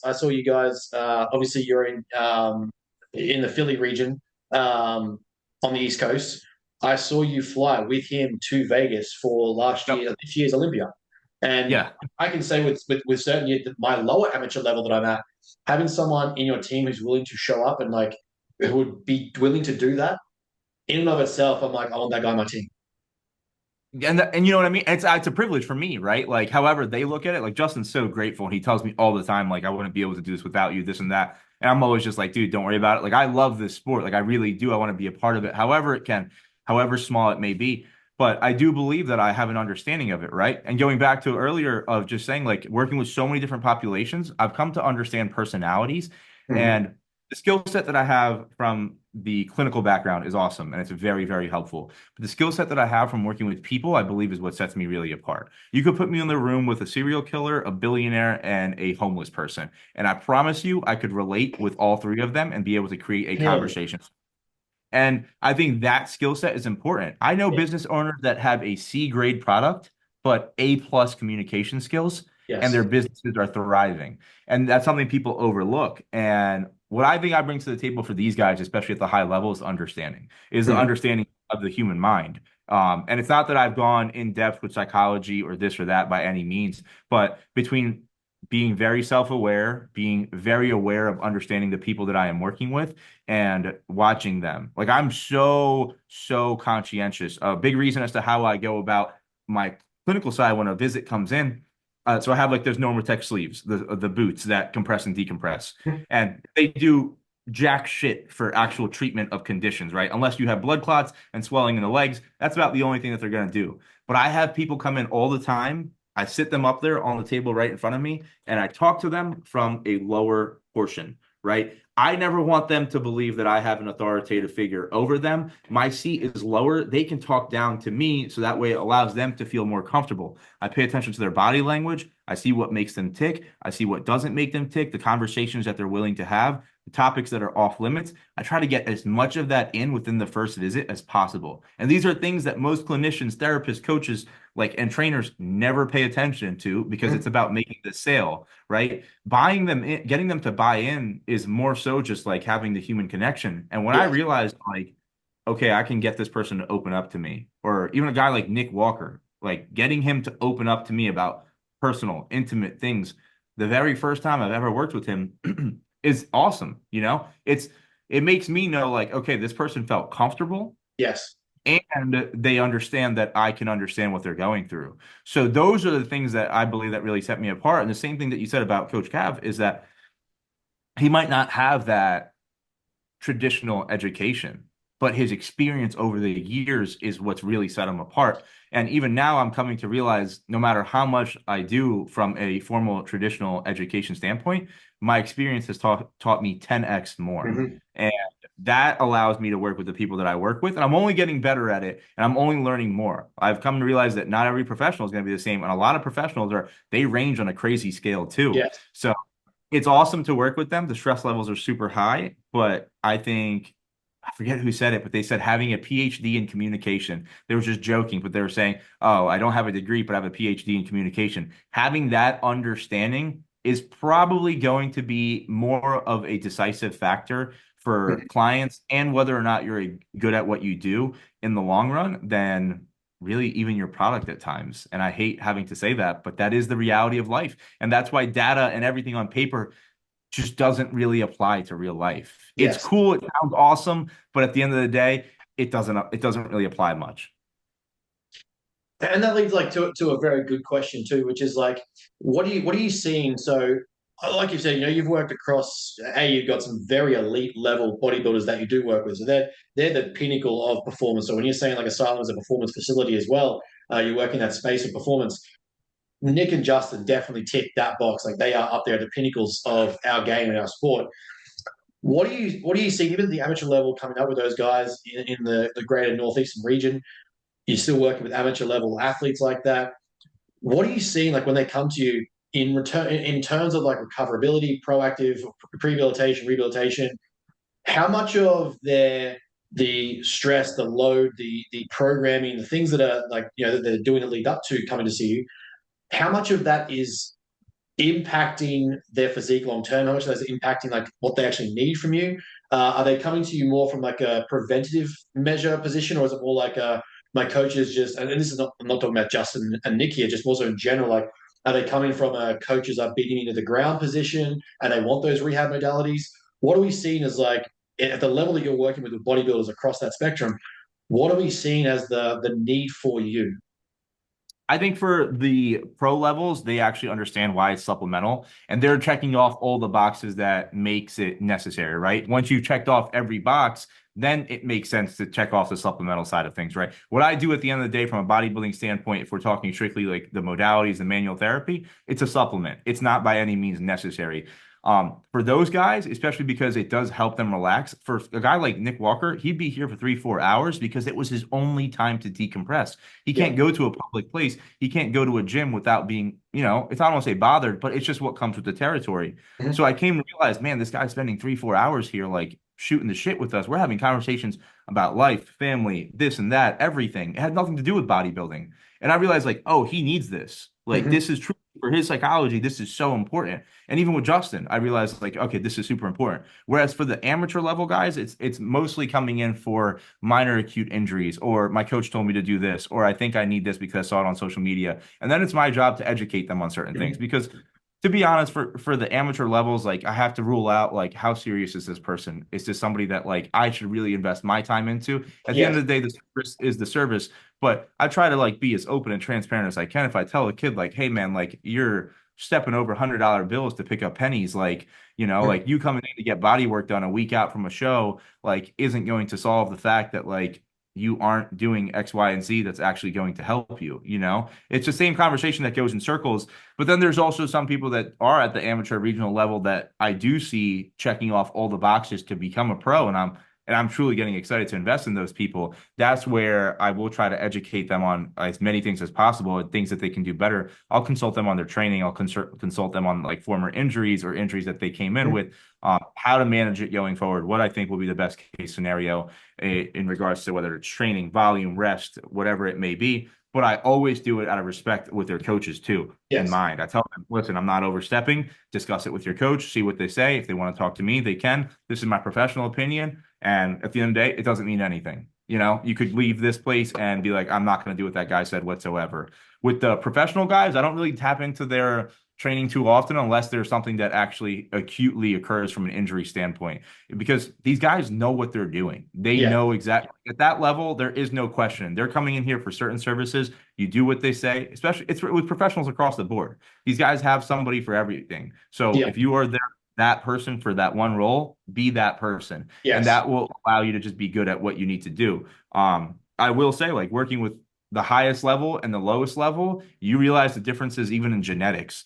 That's a conversation that a lot of people like don't understand because they've never actually been hands-on with somebody at that level. The thing that I say the most, and there was a famous video of Jay Cutler getting worked on by Derek Farnsworth, and there's a moment when he's working on his lat, and he was like, "This is healthy tissue. My hands can quite literally sink like 2 inches into his muscle," and I didn't understand that for the longest time. And when I started working with guys like Walker and Nick, I was like, "Holy crap, these guys feel different." And I know to the general public that makes no sense, but my job is hands-on. I have to be hands-on with these guys. I have to test their ranges of motion. I have to test their muscle tone and tissue and scar tissue and see what's there. I tell people all the time, you know, being in the bodybuilding world that we are, and, you know, the extracurriculars that go into bodybuilding, Justin and Nick have like 0 scar tissue. Is insane, because for the longest time working with like the amateur level guys, like you think like, oh, this is just a part of the game. Like, you know, over a certain amount of time, like this is going to cause this is going to cause that. The extracurriculars are going to do this. And working with them, like when I tell you Nick Walker has some of the best joint mobility I've ever worked on, even compared to gymnasts and other flexible athletes, I was blown away. I was like, how does this guy's joints move like this? Same thing with Justin. Like their muscle tone, texture, everything feels different. And then you work with somebody on a local amateur level that like isn't really cut out, you know, genetically for this. I'll never tell somebody not to do something, but genetically, if I realize like, hey, your body does not respond to this stuff well, you're not made for it. That's when you realize the conversation of genetics, how vast it really is. So there is so much that goes into it in terms of the treatment protocols and how I think that this person is going to respond if they're a good candidate. Are they here for the right reasons? And it's not always a simple black and white, but I've realized the differentiation in between everyone, even at the pro level between Justin and Nick. It's like, all right, I got to work with him like this and work with him like this. It's not all the same. There isn't one protocol that works for everybody. The guidelines are very much so the same. So certain treatment protocols do look similar, and everyone's like, oh, it's like way too similar. But at the end of the day, a specific type of injury is a specific type of injury, and the general protocol is going to give you the same guidelines, and we have to follow it however we may follow it. But yeah. Right, fantastic answer there, because what you've tapped into there, I think, is a really important concept that people miss in recoverability, stress management, load management, and the ability to progress long term in regards to bodybuilding. And that's not just the recoverability in the terms of the modality, it's the psychosomatic response to that modality. So everyone looks at, like, you know, if I do a rehab protocol, or I introduce like a Theragun, I introduce a red light blanket, I introduce like compression boots, everyone looks at the physiological. And that's one of the problems that I'm finding, which is the reason why I think I have the space to do well in this space, is because everyone looks at nutrition, physiology, and they fail to look at the overarching theme, which is someone's psychology, or like psychologically, the way the brain plays its role in our sport. We respond so heavily to stress as a stimulus psychologically and physiologically. Everyone's like, oh, you know, you need to stress the muscle and place it under greater degrees of stimulus to form hypertrophy and create progressive overload. Very true. But, you know, you also need to look at, what is that stress doing psychologically? What is that stress yielding on the body through the brain and through hormones and through chemical responses? Do you think, or do you see that, I mean, you kind of touched on there before, the psychological component of like someone coming in for the compression boot treatment, it's not so much a placebo, but it's the stress reduction of that parasympathetic stimulus that is allowing them to generate recoverability, and that's why it's useful. Now, I'm not saying that the modalities aren't useful at all. There's some that I love. I'll get manual treatments, I'll get foam rolling, theraguns, trigger balls, things like that. But to a degree, how much of that are you seen as like oh, this dude when he came here he was like this, and when Justin left, he's like this, and Yeah. you see the stress leave his body, though it was like an ice bath, and it was like fuck, he's shivering, but he got out of that, and he's like, this was his way to relax. How much Yeah. of that is playing its role in, say, a bodybuilder's like inflammation reduction, stress management, injury rehabilitation, like the psychological component? I think the psychological is the, like you said, it's the one that's completely overlooked, yet it's the overarching umbrella over everything, right? Even to answer the last question that you said, I didn't really go into any specific modalities. Like I have tons of modalities, but I'm Mhm. not a modality guy in terms of this is the answer. More often than not, it's almost never like Yeah. one specific thing. And that's where people go wrong. They have too much of an emphasis on the cold plunges or too much of an emphasis on the saunas. And it's like, those are great things and anybody can buy them and put them in their house, but it's the actual psychological aspect of it that's going to be big. I believe when it comes to manual therapy and like massage therapy, the only two things that, from a scientific standpoint, that have been studied to show benefits were actually anxiety and depression, Mhm. and largely because the human touch, the Mhm. connection. You're dealing with more psychological than you are anything else when you're doing those things. It's a very intimate experience to open up, quote unquote, your body and let somebody handle the well-being of, your physiology. Like they could easily damage you or do something bad, but you're giving them that trust. To give somebody that trust involves a lot of emotional um restraint and relief. Like to be able to give someone that, handing that over, the ability to hurt you and knowing and trusting them that they're not going to, is very, very important. That's why when people have bad experiences with working with therapists like chiros, massage therapists, this and that, it can be super, super traumatic for them to Mhm. get re-enlisted back into that type of model. I had a girl one time, severe PTSD, something happened to her. For the first 4 visits, we just talked. And I told her, like, I'm having a hard time taking your money because like this isn't how I do things. And she was like, no, no, no, no, like we're making progress. Like I am gonna let you eventually like work on my body, but like this is just how long it takes me. And I'm like, all right, as long as our communication is there and you understand like what's going on, like I understand. And eventually we were able to work past that and I was able to be hands-on with her. But so much of it is psychological, especially at that high level. These guys are under so much pressure. It's make or break. And you've seen what's happened with Walker over the last 2 years. Like this dude is under the radar. Like people have him on a microscope, and that just happens as you get bigger anyway. Same thing Yes. with Justin. It's just going to happen. More stress, life, and people look at these modalities and like get really caught up in this. But for some people, like I said earlier, when you walk in here, it might be their only 2 or 3 hours, like the only break that they get from their crazy lifestyle. And that alone is why people do it. I'm not really big on the whole like self-care, like lovey-dovey, this kind of nonsense. But the reality is when you're that high stress and you're that much pressure and your entire life revolves around this goal, it's you have to do everything that you can to make it work out. So I do believe a huge, huge proponent of it is psychological. Most of it is most likely psychological. However, I do find benefit, like you said, in the modalities. It's just about tying them in together. Yes. There is no polarizing extreme of like this works, that works. It's how can we get it all to work really well together and provide a service or a product and an understanding of the people that we're working with and seeing if they're seeing any sort of results. If you want to call it a placebo, you can call it a placebo. But at the end of the day, when you have the top 1% at what they do, they will take every 1%. Yes. My one friend is actually a chiropractor for horses, which I know is insane. I like don't get it myself. No judgment, whatever. However, 7-figure contract working for the Derby, right? Do we know this stuff actually works?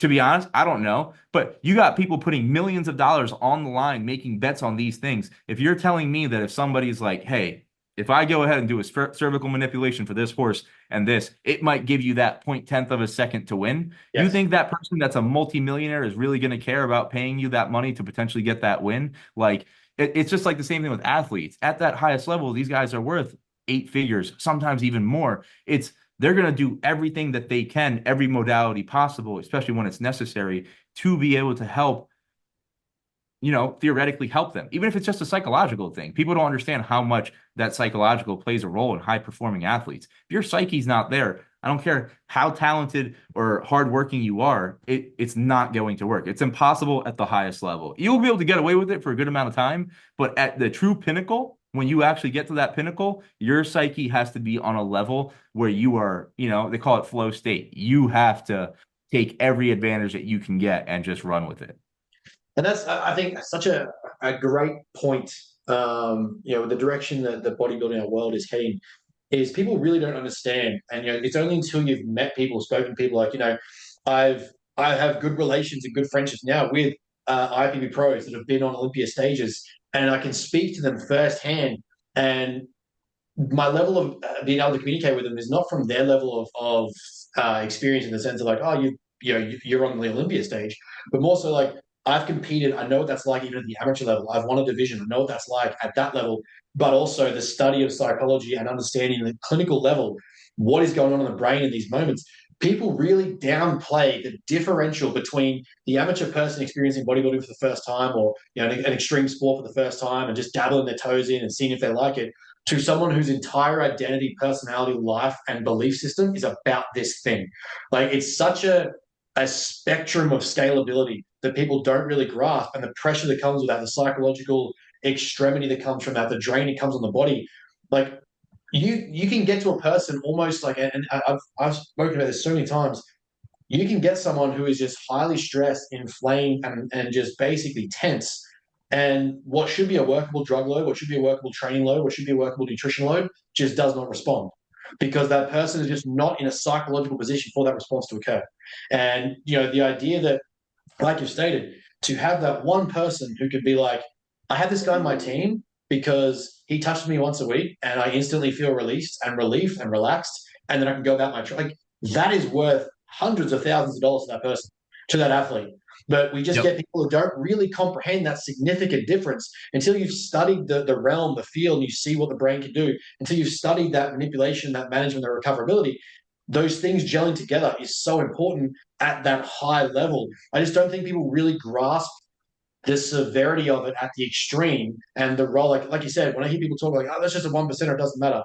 Agreed, but that 1%er to someone who needs 0.5% or 1% or a slight improvement here, that starts to add up when I can get you to sleep better, relax more, go to bed with less anxiety. We saw it even at the highest level. I think, again, people not really appreciating what elite athletes go through. Samson Duarte, who is now Mr. Olympia, you go back 2 years ago when he was on the Full Head podcast, and he was talking about the anxiety he used to have coming into a show because he didn't think he was going to be ready. People would be critiquing him. He'd on his social media, he'd like, I'm going to come in flat. And the very ironic thing is that psychological thought led to him coming in flatter or not filling out properly, or he didn't, he came a bit more watery, didn't look as detailed. That's how powerful the brain is on a physique like that person. And your responsibility, and it's where people really downplay those tools and systems, is can you get that person just alleviate a little bit of that stress? Will that be able to allow them to train a little bit harder, or train another week, or get some more volume out, or push a little bit further? Not because physiologically they desperately needed you, they probably do, with the amount of sheer volume they put through their body, but the fact that you allowed them to de-stress just a little bit and be able to place that volume of cognitive bandwidth into their training or into their nutrition or into their life makes a world of difference. Yeah. I mean, it just goes back to, I hate saying this is not toot my own horn, it's for anybody. But the reality is, for a lot of people where it doesn't matter or they don't think it matters, most of them aren't working with people at that level. Correct. That's just what it comes down to. When you want to really get an understanding of it, you have to be exposed to that level. And, there's certain things that even I like, that I see people working at a significantly high level than I am, and I see how they're doing it. And would I question some things internally? For sure. Is that how I would do it? Maybe not. But who am I? Like at this point, that's a level that I haven't even achieved. I've been in conversations and I've been in rooms that I never should have been able to be. And I look at certain things and I'm just like, man, like this is different. It's not how I would do it, or this isn't something that I fully understand, but I'm not gonna knock it or not judge it. Even CJ and I have had conversations when he's gone like overseas and he's like told me about certain stuff from like Europe or like Russia. And he's like, man, they got these certain tools out there. He's like, I don't know what it does, but I saw the changes in real time. And like, sometimes you just can't explain certain things, or you don't have a full understanding of certain modalities or what the result might be. But if you see, okay, this person was like this before and now they're like this and they feel better, I'm not going to tell a $40 million athlete that, hey, Yes. no, that modality didn't work. It's like, if you believe it worked and it's going to show out on the field, then by all means it worked. We're not going to sit here and have an argument about whether or not it does or doesn't work. That's what the whole like social media platform has become, is just constant debate. And it's like you have so many people that are sitting here that have done nothing in terms of real life, and they're just debating. And then the true coaches are actually out there getting after it.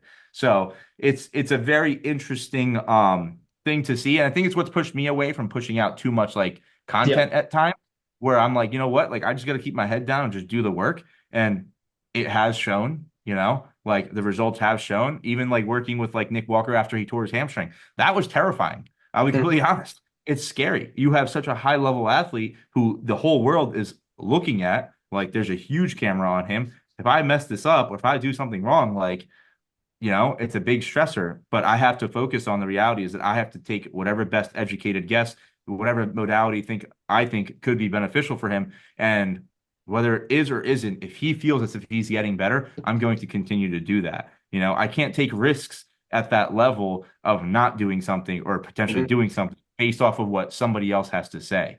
You're in the trenches, just do the damn work. And are you seeing at the amateur level? We obviously just discussed the very high level of this sport and what they're looking for, but are you seeing at the amateur level? I guess a similar response in the way that like I know what I think my answer would be, but psychologically speaking, when you're getting these amateurs, lower ranks, even like Virgin on the pro card coming into you, are they coming in, I think, with like such a fixation on the modality that the anxiety around like I have to have this certain protocol is creating more of the physiological problem than if they just simply simplified and standardized their more basic recoverability protocols, just getting some general treatments, but sleeping better, eating properly, getting the right amount of protein, not moving like an idiot in their training protocols, not doing junk volume for no reason. Are they getting the confliction here of like, oh, I've got to spend all this money on all these different protocols, and that it's almost like that anxiety around trying to over recover is actually preventing them from simplifying their recovery and achieving it?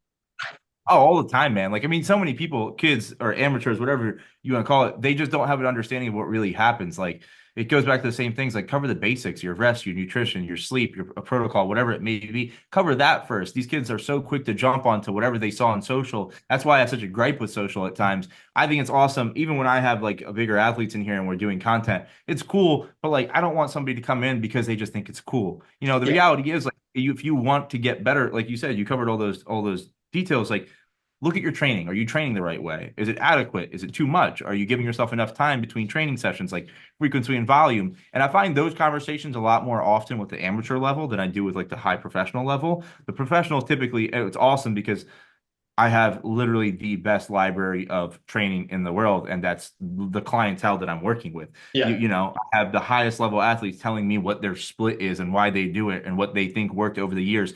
Sitting here having conversations with Nick and Justin, be like, all right, well, what worked for you best here? What worked for you here? And it's like, I could not have a better place to learn from, you Yeah. know?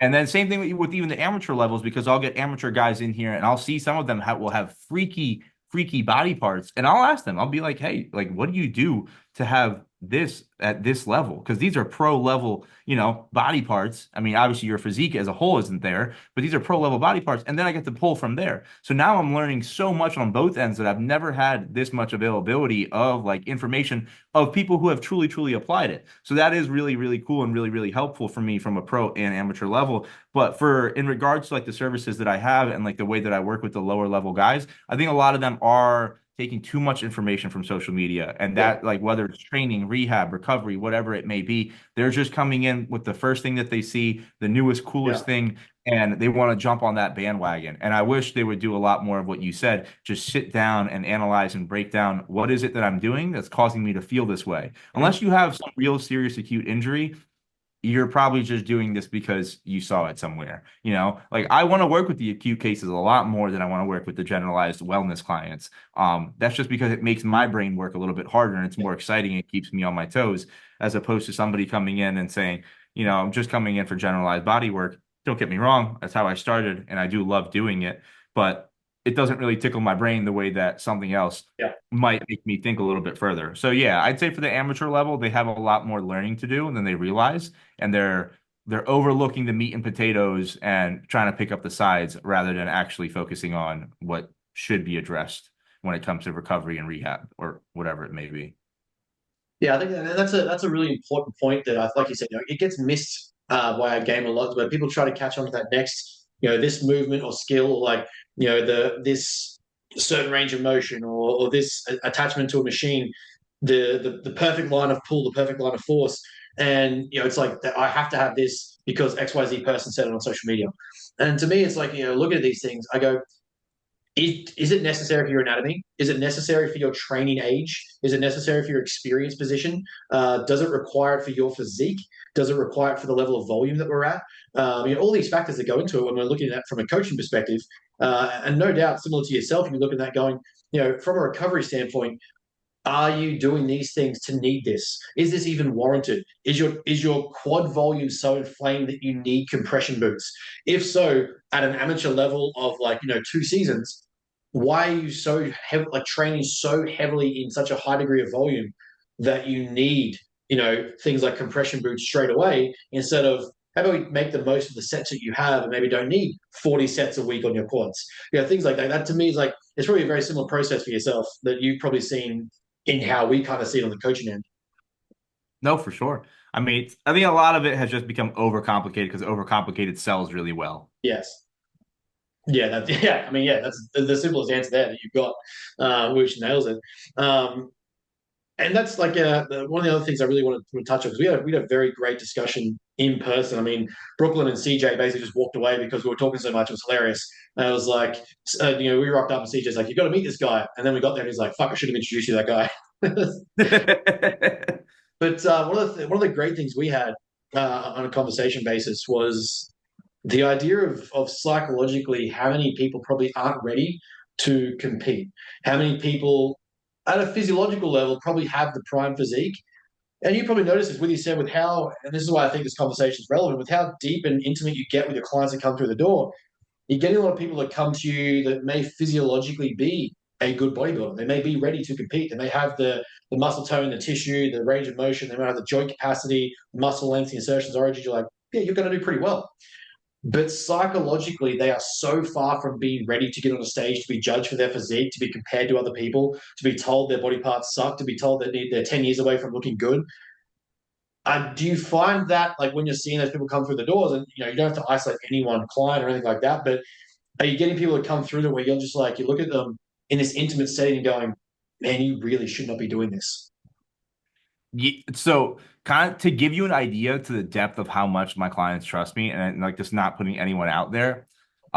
There's some crazy stuff, right? Like I have clients whose funerals that I will be attending at some point in my life. That's how close we have become. I have clients that come with their significant other, and when they don't come together, I have clients that have opened up to me about having affairs. And I obviously, because of HIPAA, I have to, I always will. I'm not trying to get into anyone's personal business, but this is how much these people are opening up to me. My sessions are long, they're an hour to 90 minutes. In that hour to 90 minutes, when you're in an intimate environment and getting to know someone, these people are dropping everything on me. And I mean every aspect of their life, from personal life, relationships, this and that, even if I ask for it or don't ask for it. So that's the amount of like depth that I get to know these people. So their psychology is fully on the table. They're truly, when I'm working on somebody laying on the table and they're like boxers, like there's really not much left in terms of like what can be intimate and not intimate. So the people are really opening up. What I'm really realizing is how bad it's become. And I get a lot of hate for this. I get a lot of gripe for this.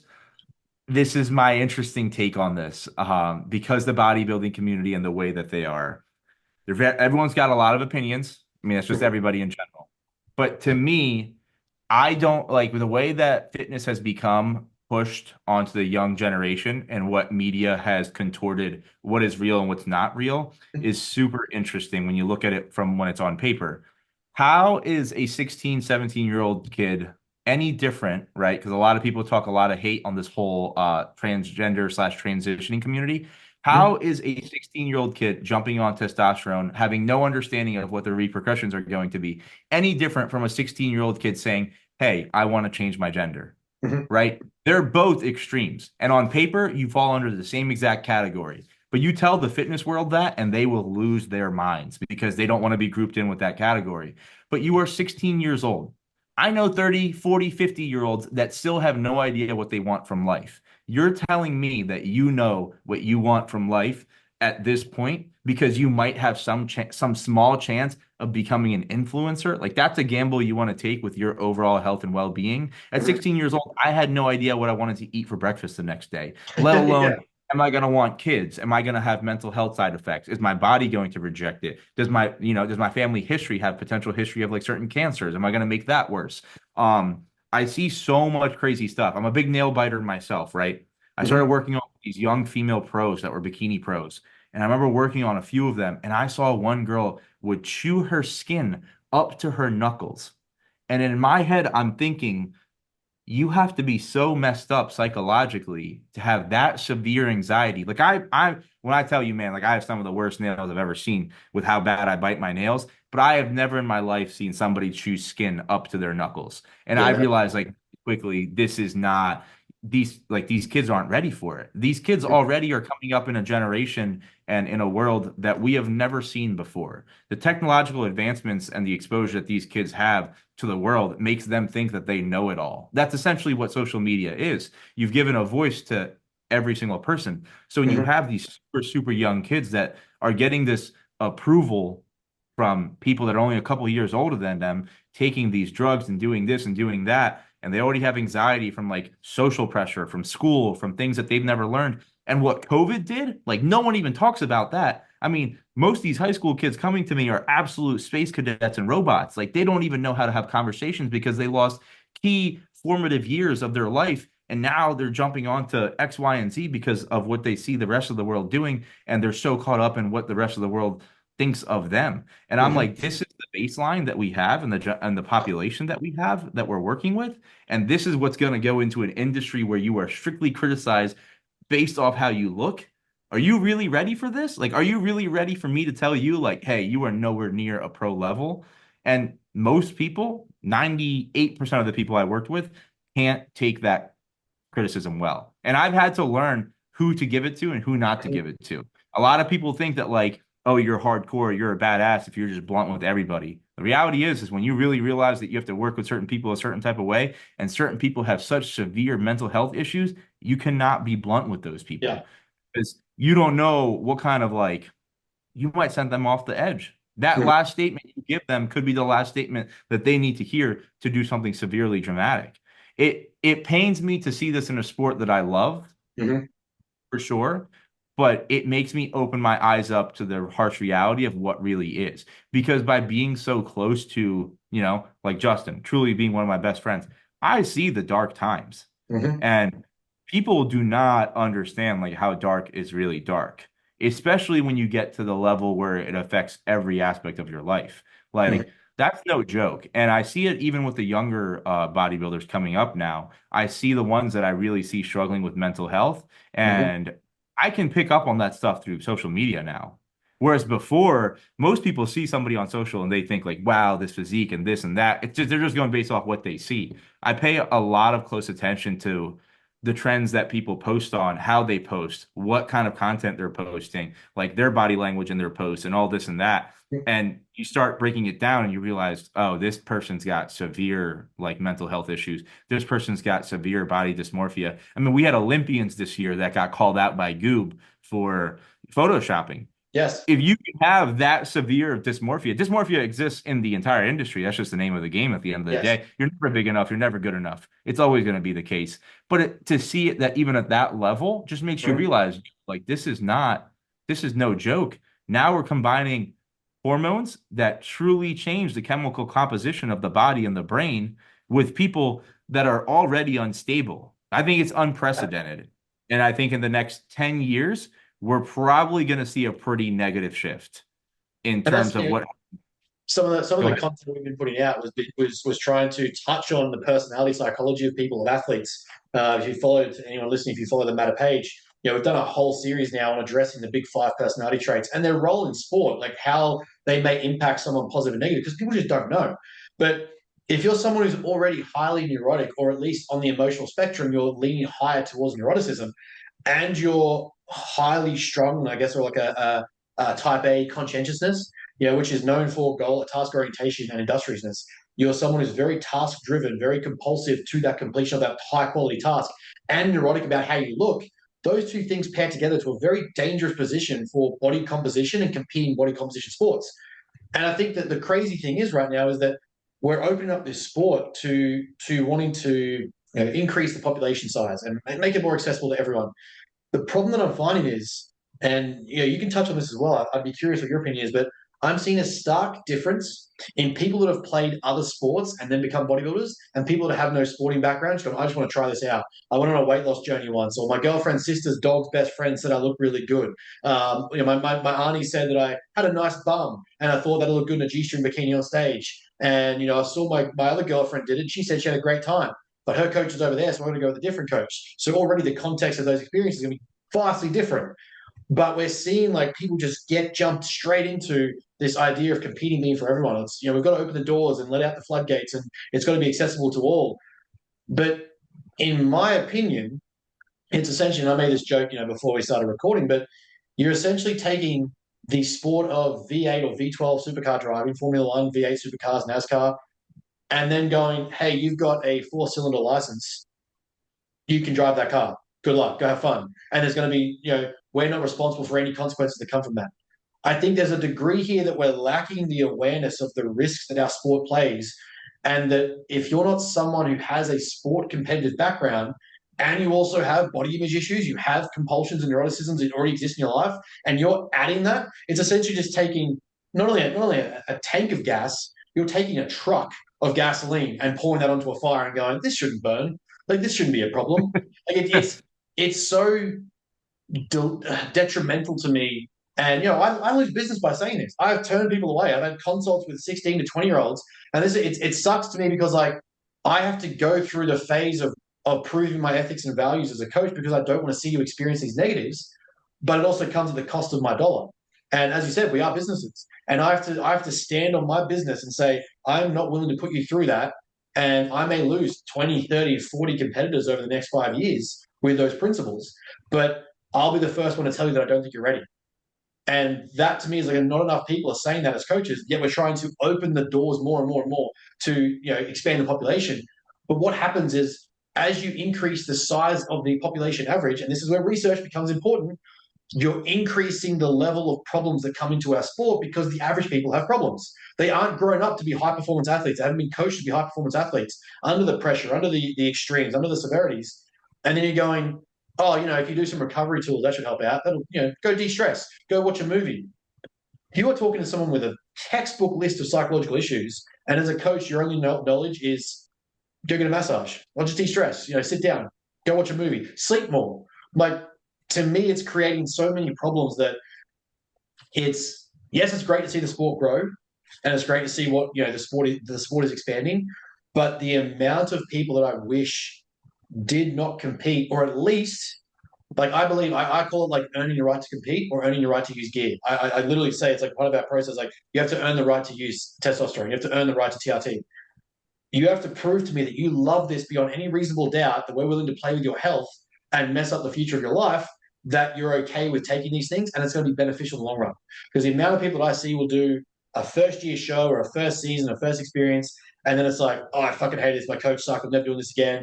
Body image issues, my eating relationship with food, it's bodybuilding's fault. No, you just had predisposition to existing neuroses and psychological issues. You were already compulsive about how you looked in your food. It's just that you thought you could control that by doing bodybuilding, and now we're to blame. Like, to me, there's got to be better control on this. And, the amount of people will probably say, like, I have no business gatekeeping bodybuilding. I'm not even that important. But for someone who studies psychology and someone who studies clinical psychological concepts, this is a very real problem. And we're opening up to the world, just be like, there you go, like, go do it. And the first thing people will see when they feel exhausted or stressed is, I'm going to go to Dr. Umar and get some, red light therapy or some ice bath or some manual treatment. That should fix it. It's like, reality is you probably need a clinical psychologist 12 months ago. Yeah. No, I mean, you're entirely right. I think making things this more accessible, for me, it's the same conversation as talking about PEDs, where I think a lot of people thought that the conversation of PEDs opening it up was going to be good. I think it's had more of a negative personally. I don't think it's had more of a good. I think it's actually made people downplay the use of PEDs. And social media is one giant joke, right? You look at videos of people that are quite literally videos of people dying all the time on social media. And if you look at the comments, it's just comedic jokes. And this is how desensitized we have come to that. So why would people take their health seriously when it comes to, the open accessibility of PEDs and having those conversations and to basically quote unquote normalize 16, 17, 18-year-olds at a gym just having these conversations about things like, oh, I'm on trend or I'm taking this or I'm taking that. And it's like, man, how are you even getting these things? Like at the age of 16, 17 years old, when I was in the gym and I saw the old heads in there, bro, I was so scared. I was making a path for them. I'm like, you do what you got to do. I'll pick up the weights afterwards and do what I need to do. So there's like, I don't think that there's, I mean, I think a lot of that has to do with like generational respect too, which definitely came with our generation a little bit more. And like the new young crowd doesn't really care for much. But it's just, I don't think having that open accessibility to everybody it doesn't make sense. These people aren't ready. People are way too, like you said, impulsive. People see their friends doing certain things and it looks cool on social media and they're like, I'll dabble in that. I'll try that and not acknowledge the fact that like you have serious issues. Like you can't go from partying and drinking every single weekend to now thinking that you're going to have like the most disciplined, regimented lifestyle. You not only have to factor in the social factors that go into that, but the emotion, like is your emotional and mental health in place? Like I said, is your family history going to allow you to push this and do certain things? But nobody wants to talk and sit and have those conversations because it's as easy as, oh, this coach has a link in their bio. Let me just click this. Here's $300. Let's get started. I got a show in 4 months. And the coach doesn't care. They don't have the humility to be like, hey, I don't think this is a smart idea. At the end of the day, all of it just comes down to a money grab and ethics, and it's wherever it's accessible. In my opinion, what this is going to do, opening up this new division, like I said, from a business standpoint, listen, I get it. But what this is now not only how it's going to affect the IFBB in terms of their divisions and having more participants, from a coaching standpoint, I think this is going to blow up the amount of people. It's already horrible, the amount of people that are coaches, but I think this is just going to make it 10 times worse because people are going to be like, oh, I don't have to get them in that crazy of shape. So now we're going to see like this massive influx of online coaches. The space has become so disgustingly saturated. I don't know how much longer it's going to be sustainable to a certain degree and how you're going to rule out, all right, this person's justified as a coach, this person's not. It's just there's going to be so many issues, and then it just leads to the same exact problems, if not 10 times worse. If you open it up to that much bigger of a population size of potential clients, you're opening it up to that much bigger of a potential population size of coaches, people that have no business coaching people whatsoever. And it's just, let's add more mental health issues. Let's add more eating disorders to the table. Let's add more people that are going to have negative experiences with bodybuilding because there is no form of regulation whatsoever. It's just, there's good, there's bad. I don't know how to look at it. I don't really have much of an opinion on it in terms of like, do I think it's good or bad? I just think that the facts are that this is most likely how it's going to play out. How you want to look at it is however you want to look at it. It's how I felt about the whole industry as it's been changing. I can't change the fact that it's changing. I'm going to still stay true to my model, but who knows what this is going to do for this generation in the next 10, 15 years. I do think that we're going to look at some pretty detrimental health side effects. I think to say that that's not true is actually extremely negligent as a coach, as a clinician, whatever it may be. To say that, oh, there's going to be no negative repercussions for the amount of kids that are now getting involved with PED use and even just social media in general is such a negative for most people's mental health. You're playing with fire, and to put it in any other way and to try to downplay it by saying like, oh, we take the safest dosage as possible and we take every multivitamin under the sun is just not. I don't know how you're selling it, like, and people are buying into it and like taking advantage of young kids that are very impressionable to me is very gross, but it does happen nonstop. There's a very few amount of people that are actually know at a young age, like this is for me and this is what I'm going to do. And I'm going to do it this way. It's so refreshing when I meet one of those people, but the majority of the people that I see, and like I said, I've probably seen up to almost 1,500 cases total now. The most that I see with those people is that they're in it for the wrong reason. And that's a small population size. you Yeah. know, like you take it on a grand scale and you realize like, oh my God, if proportionately, if we use that same percentile, you realize how small like the people that really want it. I don't think bodybuilding is so small based off of how hard it is. Don't get me wrong, it's one of the hardest sports out there because of how much it involves continuously.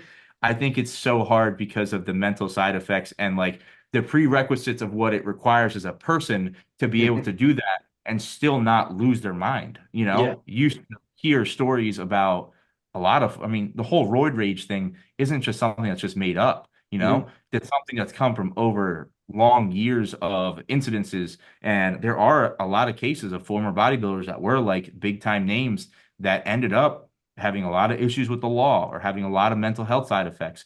And no one really talks about it because those things get hushed and put away. And because Mhm. the sport is so small. But now that you open it up to this huge population, you are going to see a lot more incidences of, you know, whether it's something that's popping up in the news or people's like, we see kids dying all the time. And I know a lot of people are quick to jump and be like, COVID. And it's like, okay, so we're going to blame the one thing that essentially for billions of people was perfectly safe, but we know these young kids are abusing X, Y, and Z. But people's first thought is COVID. It's really weird how we've normalized the concept of taking like exogenous hormones and think that it's normal as compared to, Yeah. you know what I mean? Yeah. Yeah. Like Yeah. what is I understand why people feel a certain type of way by any means wherever you fall on that scale, but how quick people are to blame something else and normalize another thing, it's all bias.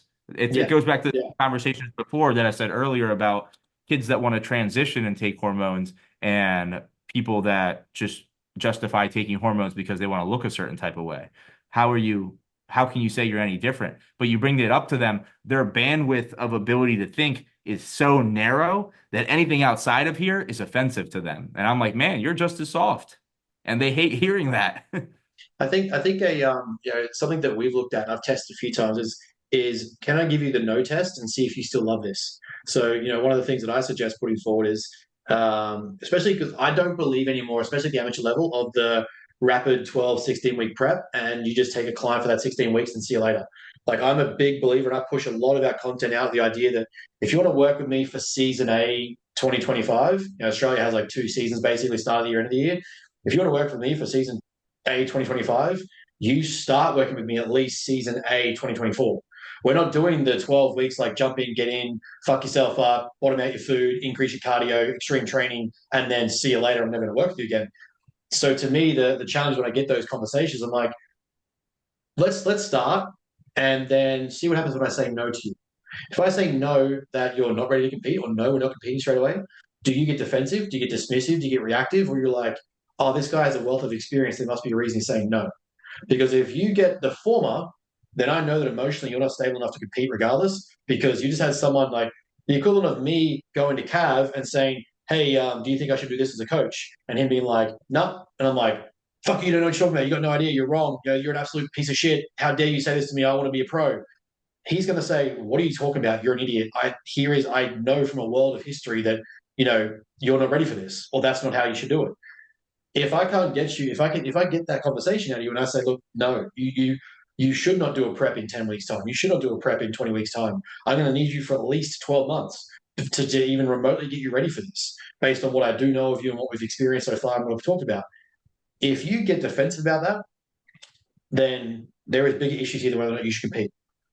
And that's I think not a lot of coaches are willing to have the no game and back up their position for why. Obviously, it's money. We want money, we want coin, but long term, if we look at a retention based model, I would much rather have healthier, happier, more successful, fulfilled clients with less client quantity.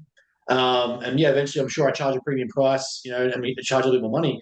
But the people that are going through our program and our system come out better for it, not mentally destroyed and wanting to basically off themselves. That would be a more fulfilling endeavor for me than if I had 1,000 clients in 2 years that, 10 of them did well, 990 of them basically wanted to kill themselves and hated life after the fact, and then their love for training just disappeared. I would hate to be that coach. I would hate for that to be the system, but we're heading down that route where it's like that's the rabbit hole that's coming up. Is everyone thinks they want to be an athlete, everyone thinks they want to be a bodybuilder, everyone thinks they want to be a competitor. until it's time to do those things. And then all of a sudden it's like, oh, you can't go out and drink, see your friends, adding these extra variables like travel and social life and partying, getting home at 3 in the morning, not having your food prepared, not doing your cardio, not doing your posing, not doing all those things, not working on your business, realizing the energy demands, the relationship demands. If you're not aware of those things, I'm not putting you on a stage. Why the fuck why would I expose your life to that yet when you haven't even been able to do a 6 week diet? I can't even get you to stick to a calorie deficit for 6 weeks and do a meal plan, but you're going to somehow nail a 20-week prep with never prepping before. Like, if you can't see the psychological consequences of that, I don't even know where to start with you as a coach. I think the psychological side effects are so downplayed, even by high level coaches, high level athletes. I wish that the conversation was a little bit more open. I wish that the severity was a little bit more open. There's literally, I meet people that quite literally want to kill themselves. Yes. It's not an overstatement to say that. Like, it gets to that point. And then people are like, well, why would you do it? I'm like, well, this is what high level is.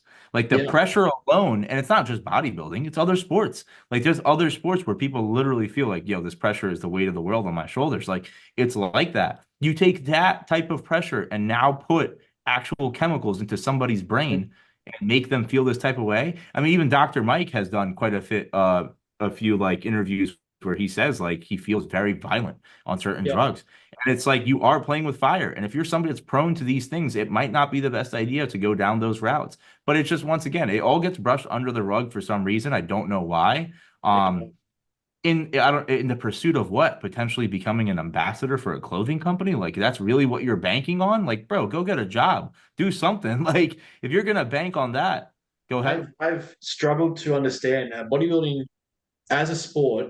It is its own realm of high performance. But one of the things that I've struggled on, I'm sure you probably think the same way, having a sporting background. I come from a sporting background, played a multitude of sports in Australia, decent levels. One of the things that I've noticed is that psychological skills, psychological development, psychological readiness is not a key coaching concept in the sport compared to others. Like, you have like the great Libratis, and you have like the great Lombardi, sorry. You have great coaches in NFL, football, cricket, baseball, all of these really high performing sports, very high demanding sports, that large amounts of money, large amounts of pressure, large amounts of turnover. And they're investing in sports psychologists. They're investing in coaches that understand people more than they just understand the game. And they're, you're having what I saw Prime TV with the TV show about what's his name, Coach Prime. Oh, what's his name? Oh, Deion Sanders. Yeah, Sanders. Yeah, exactly. Yeah, and they went back talking about the preacher coach, the coach who would preach life lessons, values, and education through coaching to their team, so they became better people. We don't have that in bodybuilding. The amount of lessons that I teach to my clients through bodybuilding, the experience of competing and the experiences of life through physique development, I would be able to write a book on more of that than the fact that I get results with my clients. But it's so far between where we don't treat it that way. It's just more like X and O's of here's your sets and reps, here's your macro targets, have some of these foods, see you later.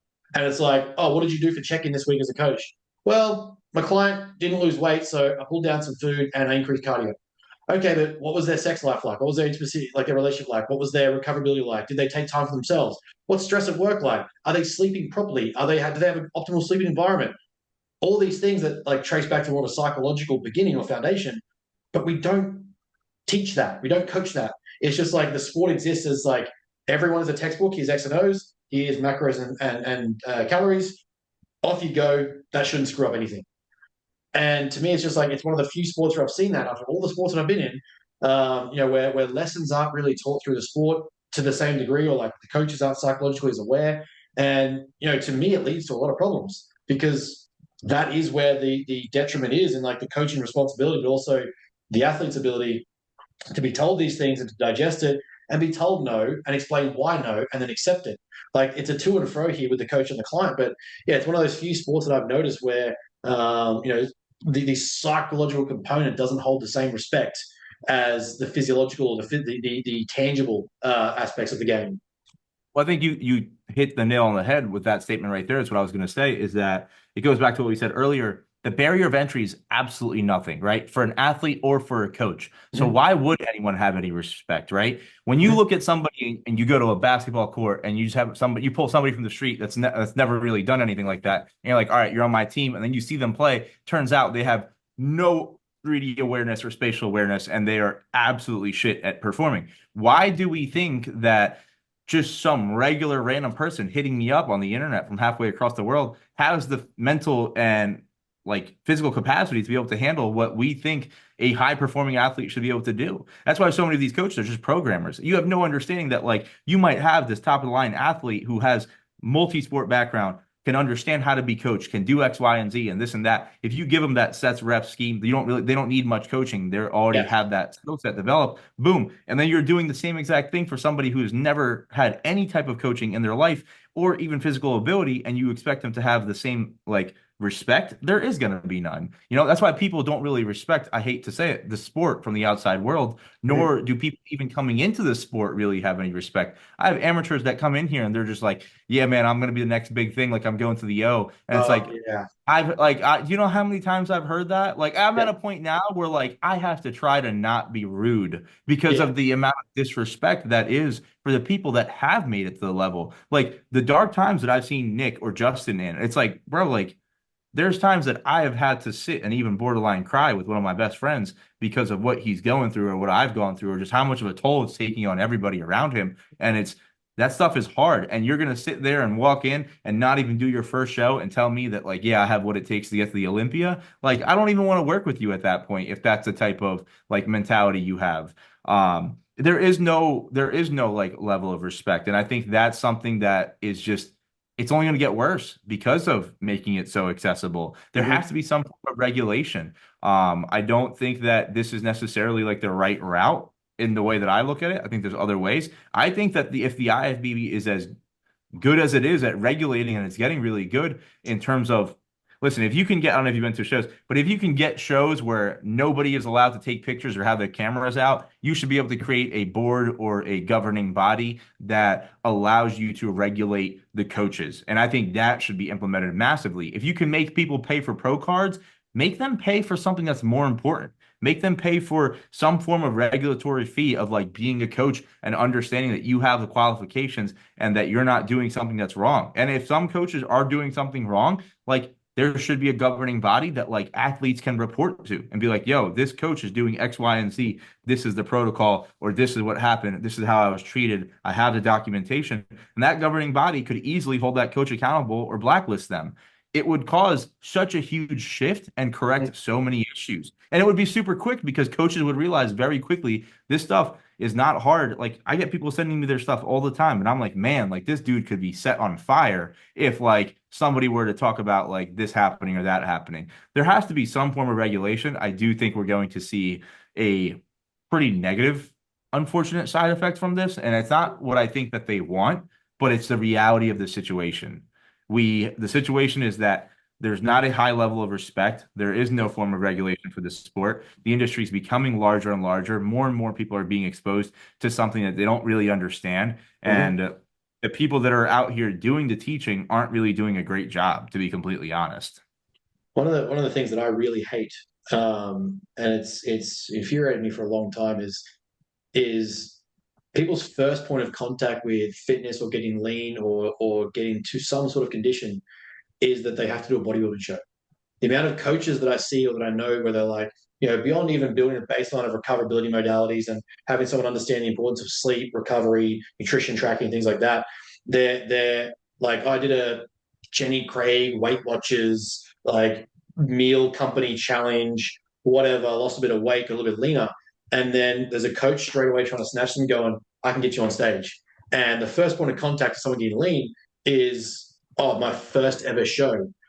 It's so weird because it used to be such an extreme level of respect to bodybuilding where I was like, oh, I need to work to do that. I need to put in years of practice, training, monotony, routine, consistency, and take myself to that level for me to be like, I can stand on that stage. And by sheer process of elimination, obviously those people will fade out over time. But as the risks in between that come up, if they're not someone who's ready to be on a stage and be judged, stand in front of 1,000 people and say, you're still fat. Oh, but I've lost the most amount of weight I've ever had. Cool, you're still fat.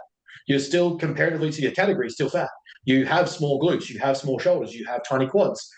If you're not prepared to hear that and go, oh, that's the feedback I need to hear, I need to go train harder, focus on my legs, build my condition, build a greater baseline of muscle with a high level of calories to start off with. If you can't hear that and look at the growth mentality from it, and your thought process is like, oh, these guys don't understand the judging politics, piece of shit, I should have gone pro straight away.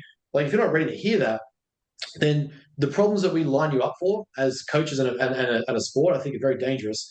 And it's one of the things that frustrates me the most is like people's first experiences to coaching for fitness, just health or wellness, is an extreme level of composition where they've got to do like some sexy lingerie photo shoot, or they've got to do, a bodybuilding show, a physique sports show, and that's their first exposure. Man, the amount of times like a lot of my clients have naturally gravitated towards wanting to do physique development because we build out the base of it all first, build a principle of importance. And then I go, where do you want to go next? We can put you on a track and field. We can put you into a triathlon. We can put you here. We can do this. We can just get you strong as fuck. You don't even have to have a goal around this. But what do you want to do? And eventually, like, oh, I'm really liking these changes. Can we work towards this? For sure. Over time, do you still want that? No, not really. Okay, let's pivot. Let's do the next thing and try that out, see what you're interested in. Or I'm no longer a coach for you because that next goal you want isn't from me. But I think the idea that the mistake that we make and the danger we make is that a lot of people's first exposure to fitness and coaching is like, you have to get on a stage.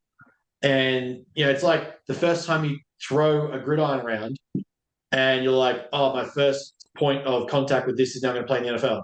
You would get cut in half to the point of breaking every bone in your body and then be like, oh, it's the sport's fault. No, you just should have had the forethought to go, I am not ready to do that, whether my coach says it or not. Like, and do I really think that I'm ready for this? That's like going back to the point, I guess, on all that ramble is the respect for how hard bodybuilding actually is and the lack of awareness of it. And that's the risk that comes with opening up the floodgate to the demographic who've never been experienced to it is, oh, I can do that. Oh yeah, that looks like, I've lost weight before, I can do that. Or like my coaches.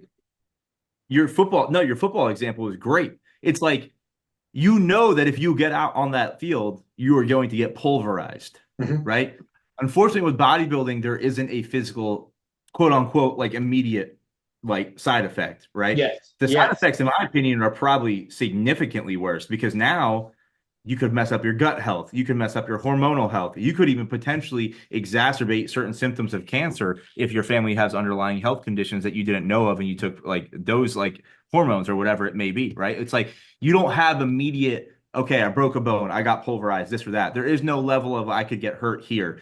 And people don't have that level of accountability or self-awareness. Most people have no self-awareness. You go into the general public and you watch the way maybe 100 people interact and you're like, man, these people are on like, what's it, autopilot. They don't even understand like what they're doing. Most people are just going day to day, living like robots. Most people are going to have the self-awareness enough to know like, hey, the long-term side effects, and I'm not even talking PEDs, just the long-term side effects of doing this. Do you understand what this is really going to take? Yeah, there is really no level of respect. People look at it as a thing that's fun. And don't get me wrong, like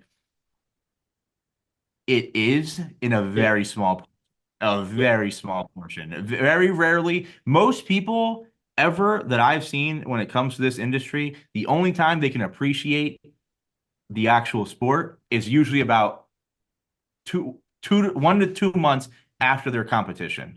Yeah. That is the only time I ever see any form of gratification or gratitude. And I hate it because it's so like trendy and not so much genuine. Yes. Because they see it's about making the post. It's like, let me make that post-show post thanking everybody. And then 1 to 2 months later, it's like they'll pull a picture from, they'll pull up a picture from like the show day being like, I can't believe I thought I looked shitty here. It's really important to be like grateful and have gratitude. It's like, no, like these are things that you should understand during your prep. The people that I really, really respect are the ones that are going through their prep and they're like, you know what? I'm grateful that I'm able to do this.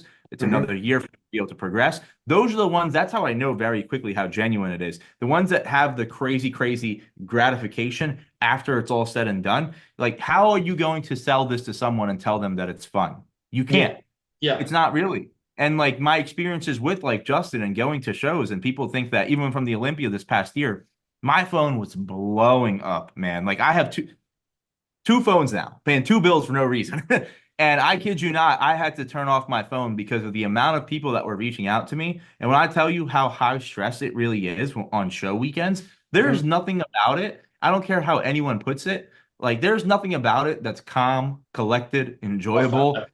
It's absolute chaos. And all while you're trying to manage somebody's stress. And it's like your feelings go fuck all out the window. And for them, it's just like, yo, make sure that person stays calm the entire time. That's honestly why I have such a high level of respect for Bumstead, because of his level of self-awareness. When he talks about what he's going through, how he speaks, it's not emotionally based. He's really heavily thought about it. And you can tell he definitely has people in his corner in the psychology world that are definitely talking him through things, because you don't get to that level and to that extreme and be able to be that well spoken and understanding, like, just by accident. That's something that he is training just as hard as he is in the gym to be that well composed. There's never been somebody in the industry that's honestly been that well spoken. I think just on the point you're speaking about there, I want to get this quote right.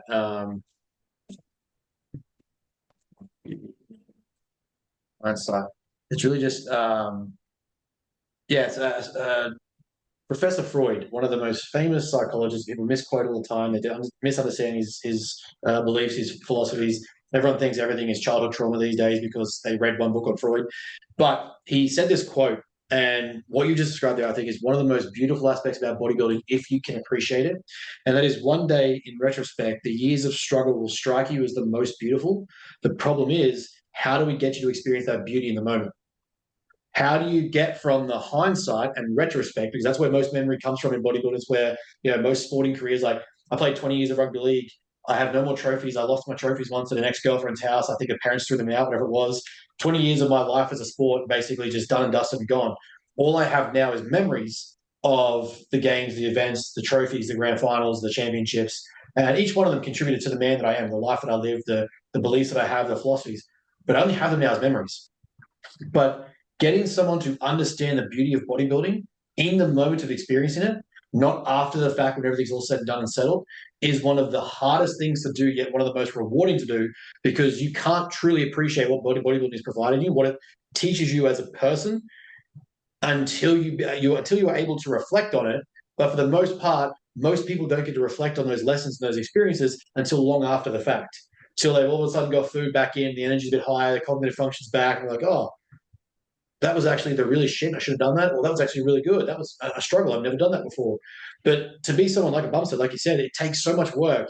And to quote Freud again, the years of struggle will strike you as most beautiful. To be able to experience that in the moment, that moment is beautiful, is something that sport teaches, if you can allow it to teach it to you. And that's where I think, like, the sport is so rewarding and fulfilling to me, is like the lessons and experiences that's taught me along the way, as opposed to whether or not I get my pro card.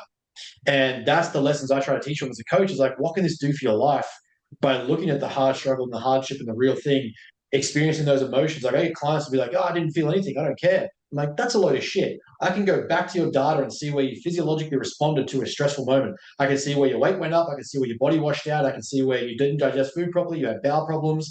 All these things indicate to me you got an emotional reaction to something that happened. So don't tell me you don't feel things. What you're telling me is you're trying to repress your feeling. That isn't the beauty of bodybuilding. Just repressing your way through a show and being like, I can't wait for this to be over. That is the worst way to approach our game. But it's how most people approach it. And that's where I start to see, very ironically, the physiological manifestation of those psychological problems is injuries, is niggles, is needing treatments, is needing someone like you with all the different modalities. And suddenly they're trying to spend every dollar to get through these pains they're feeling. The reality is most of that is just a physiological manifestation of the psychological work you didn't do, because you aren't able to see bodybuilders beautiful in the moment. I mean, yeah, I couldn't have put it any better. It's such a great way to put it, and I wish that more and more people could understand how heavy that actually is, like how important that statement is. Like, we're so caught up in the conversation of optimization and X, Y, and Z, and so many of those people like that have been put on this pedestal that have these PhDs, that have these degrees, are having that conversation. But it's like, dude, have the real conversation. Have the conversation of whether or not people are actually ready for this. Like, you want to dive into sets and reps so much and stroke your ego so much that you're not even willing to have these conversations. And honestly, a lot of those guys actually struggle with the psychological aspect of it. That's why they can't talk about it. Mm-hmm. And that's like one of the craziest things is you have these guys with massive platforms, and I'm like, your psyche is so messed up that Mm-hmm. the only thing you have to offer is like data and ego. And like people applaud that. And that's what's scary to me Mm-hmm. is that you have such a big reach and you have so much access to people. It should be your due diligence to make this conversation a lot more open. One, like you said, to gain the respect for the sport of bodybuilding and to gain the respect from an athlete standpoint, from a coaching standpoint, if we can get people to have that level of self-awareness beforehand, maybe we could turn this into a more serious sport. And maybe we could have people coming out of it with less issues and regulate things better. I mean, it's all hypothetical, but it doesn't happen until the conversation's had. We're just going Mm-hmm. back and forth on training, which like at the end of the day, like it's like in my opinion, that's the most simple part of this whole Yeah. thing. Yes. And people want to emphasize it so heavily. Training's been training for people have been building phenomenal physique since the 70s. Like Mm-hmm. and in the 90s, in my opinion, we had some of the best physiques on the planet, probably my favorite era. So I don't really think there's much more that we need to be honing in on right now.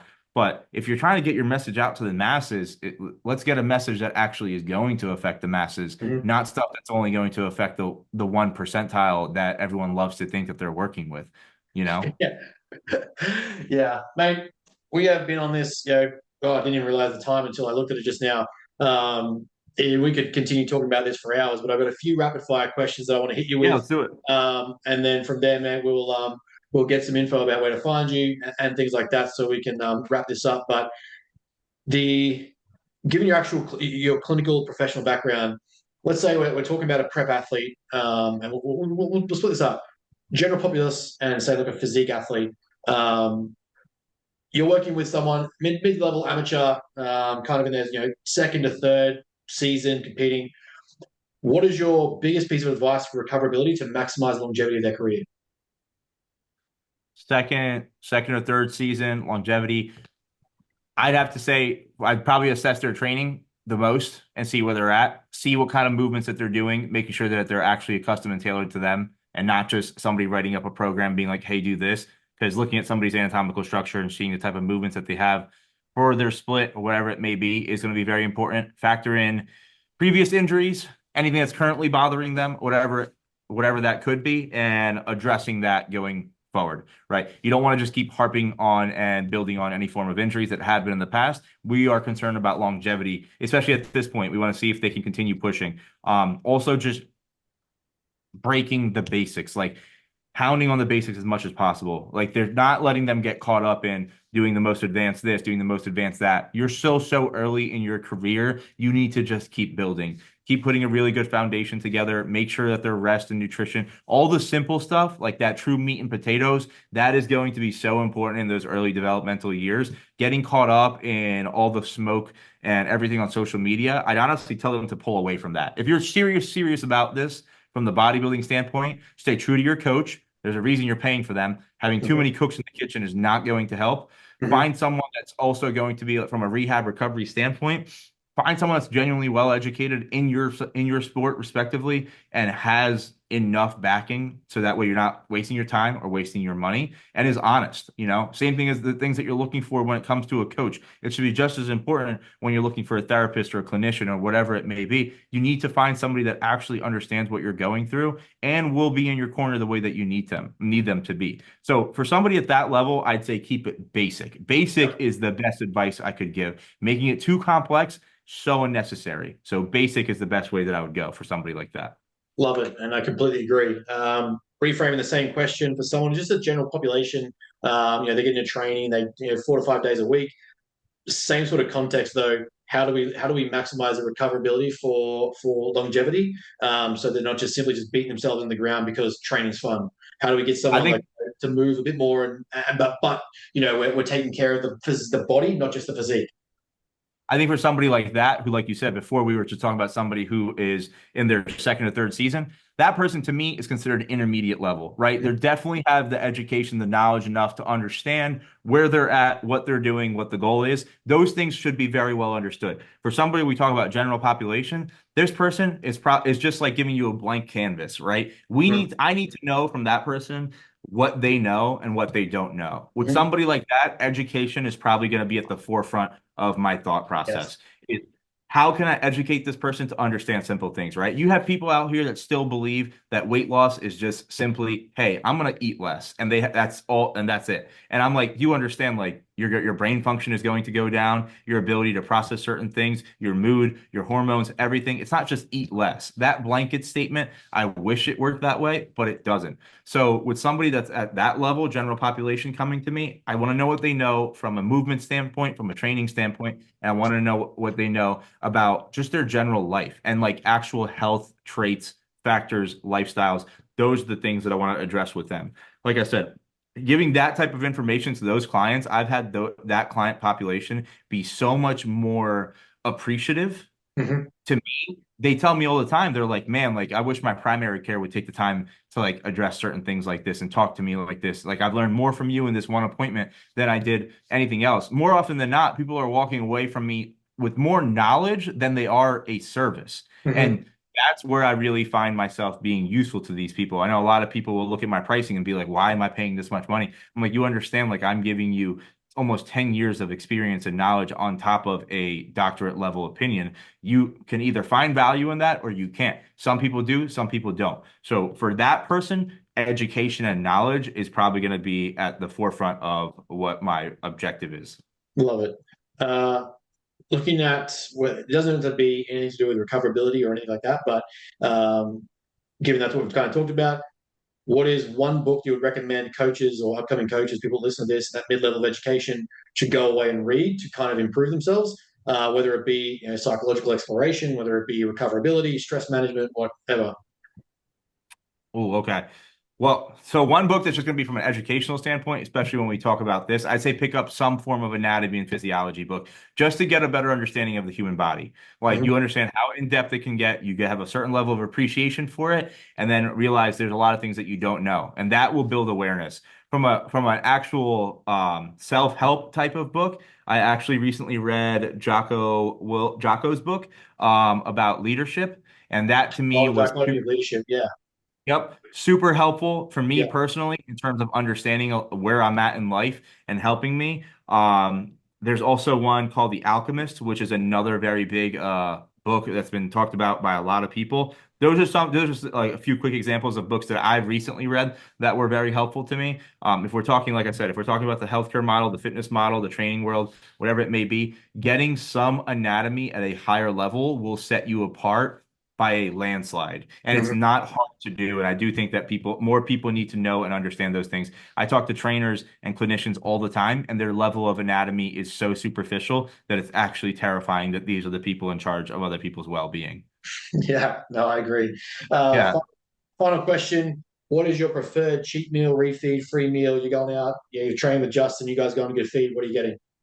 Oh, so it's not what I get with him. This is just my personal favorite. Honestly, is just a steak, man. I'm a big. I love a good steak. That's what I really go out for. I'd be torn between that and a burger. Those are the two things that I love the most. They're just simple. I can have them at any time. That's what I really enjoy. That's probably gonna be my number one. I'm not. I listen. I don't compete. I don't have any limitations in my life. I can have a cheat meal any day of the week. So there's not much for me that I can say that like I feel like I need to go have a cheat meal for this, but that's something I enjoy a lot. I love it. I was going to say, Nick would say Cheesecake Factory, but, that's. Oh, dude, all the time. That's all he does. Actually, the one time Nick came home, I went out to dinner and I was out to dinner with a couple of my clients and I was telling them, I'm like, yeah, man, I just started recently working with this big guy named Nick Walker, and they're like, oh, and I was like, they're like, let me see. I'm showing them the picture on the phone and we're going through it and we're looking at it and I'm showing him like this. I'm looking right here. And I look up, and four tables down is Nick Walker sitting with his family, and he's sitting there eating cheesecake. And I was like, and I'm looking at it, and I'm like, yo, that's him right now. And my clients are cracking up. They're like, are you going to go over there? I was like, nah, this is his family time. But it was just so funny. That man is true to his word in terms of what he loves. Nice and simple. Bro, thank you very much for your time. Where can everyone find you? Where can we get more in contact with you, more in touch with you, read your shit, whatever? List it all and we'll throw it in the description below. Of course. Right now, man, just Instagram. We're gonna try to push content really heavily this upcoming year, so we are gonna try to get pretty big on it. Our Instagram is the Asylum Sports Clinic. We have a couple of people on the front page you'll be able to recognize, but that's the most common spot that people are finding us. We push Facebook a little bit, but Instagram's our big like media form of content, whatever it may be. 2025, we're really gonna start pushing the content pretty heavily, just because now I feel confident. I feel good. I feel like I've done my due diligence and have a little bit of a platform to stand on. So I'm excited to like push it coming up. Man, looking forward to it. Thank you very much for jumping on, bro. It's been an absolute pleasure having you on and chatting. Of course, man. It's been awesome. Oh, wait, go ahead. I don't know how you want to wrap it up.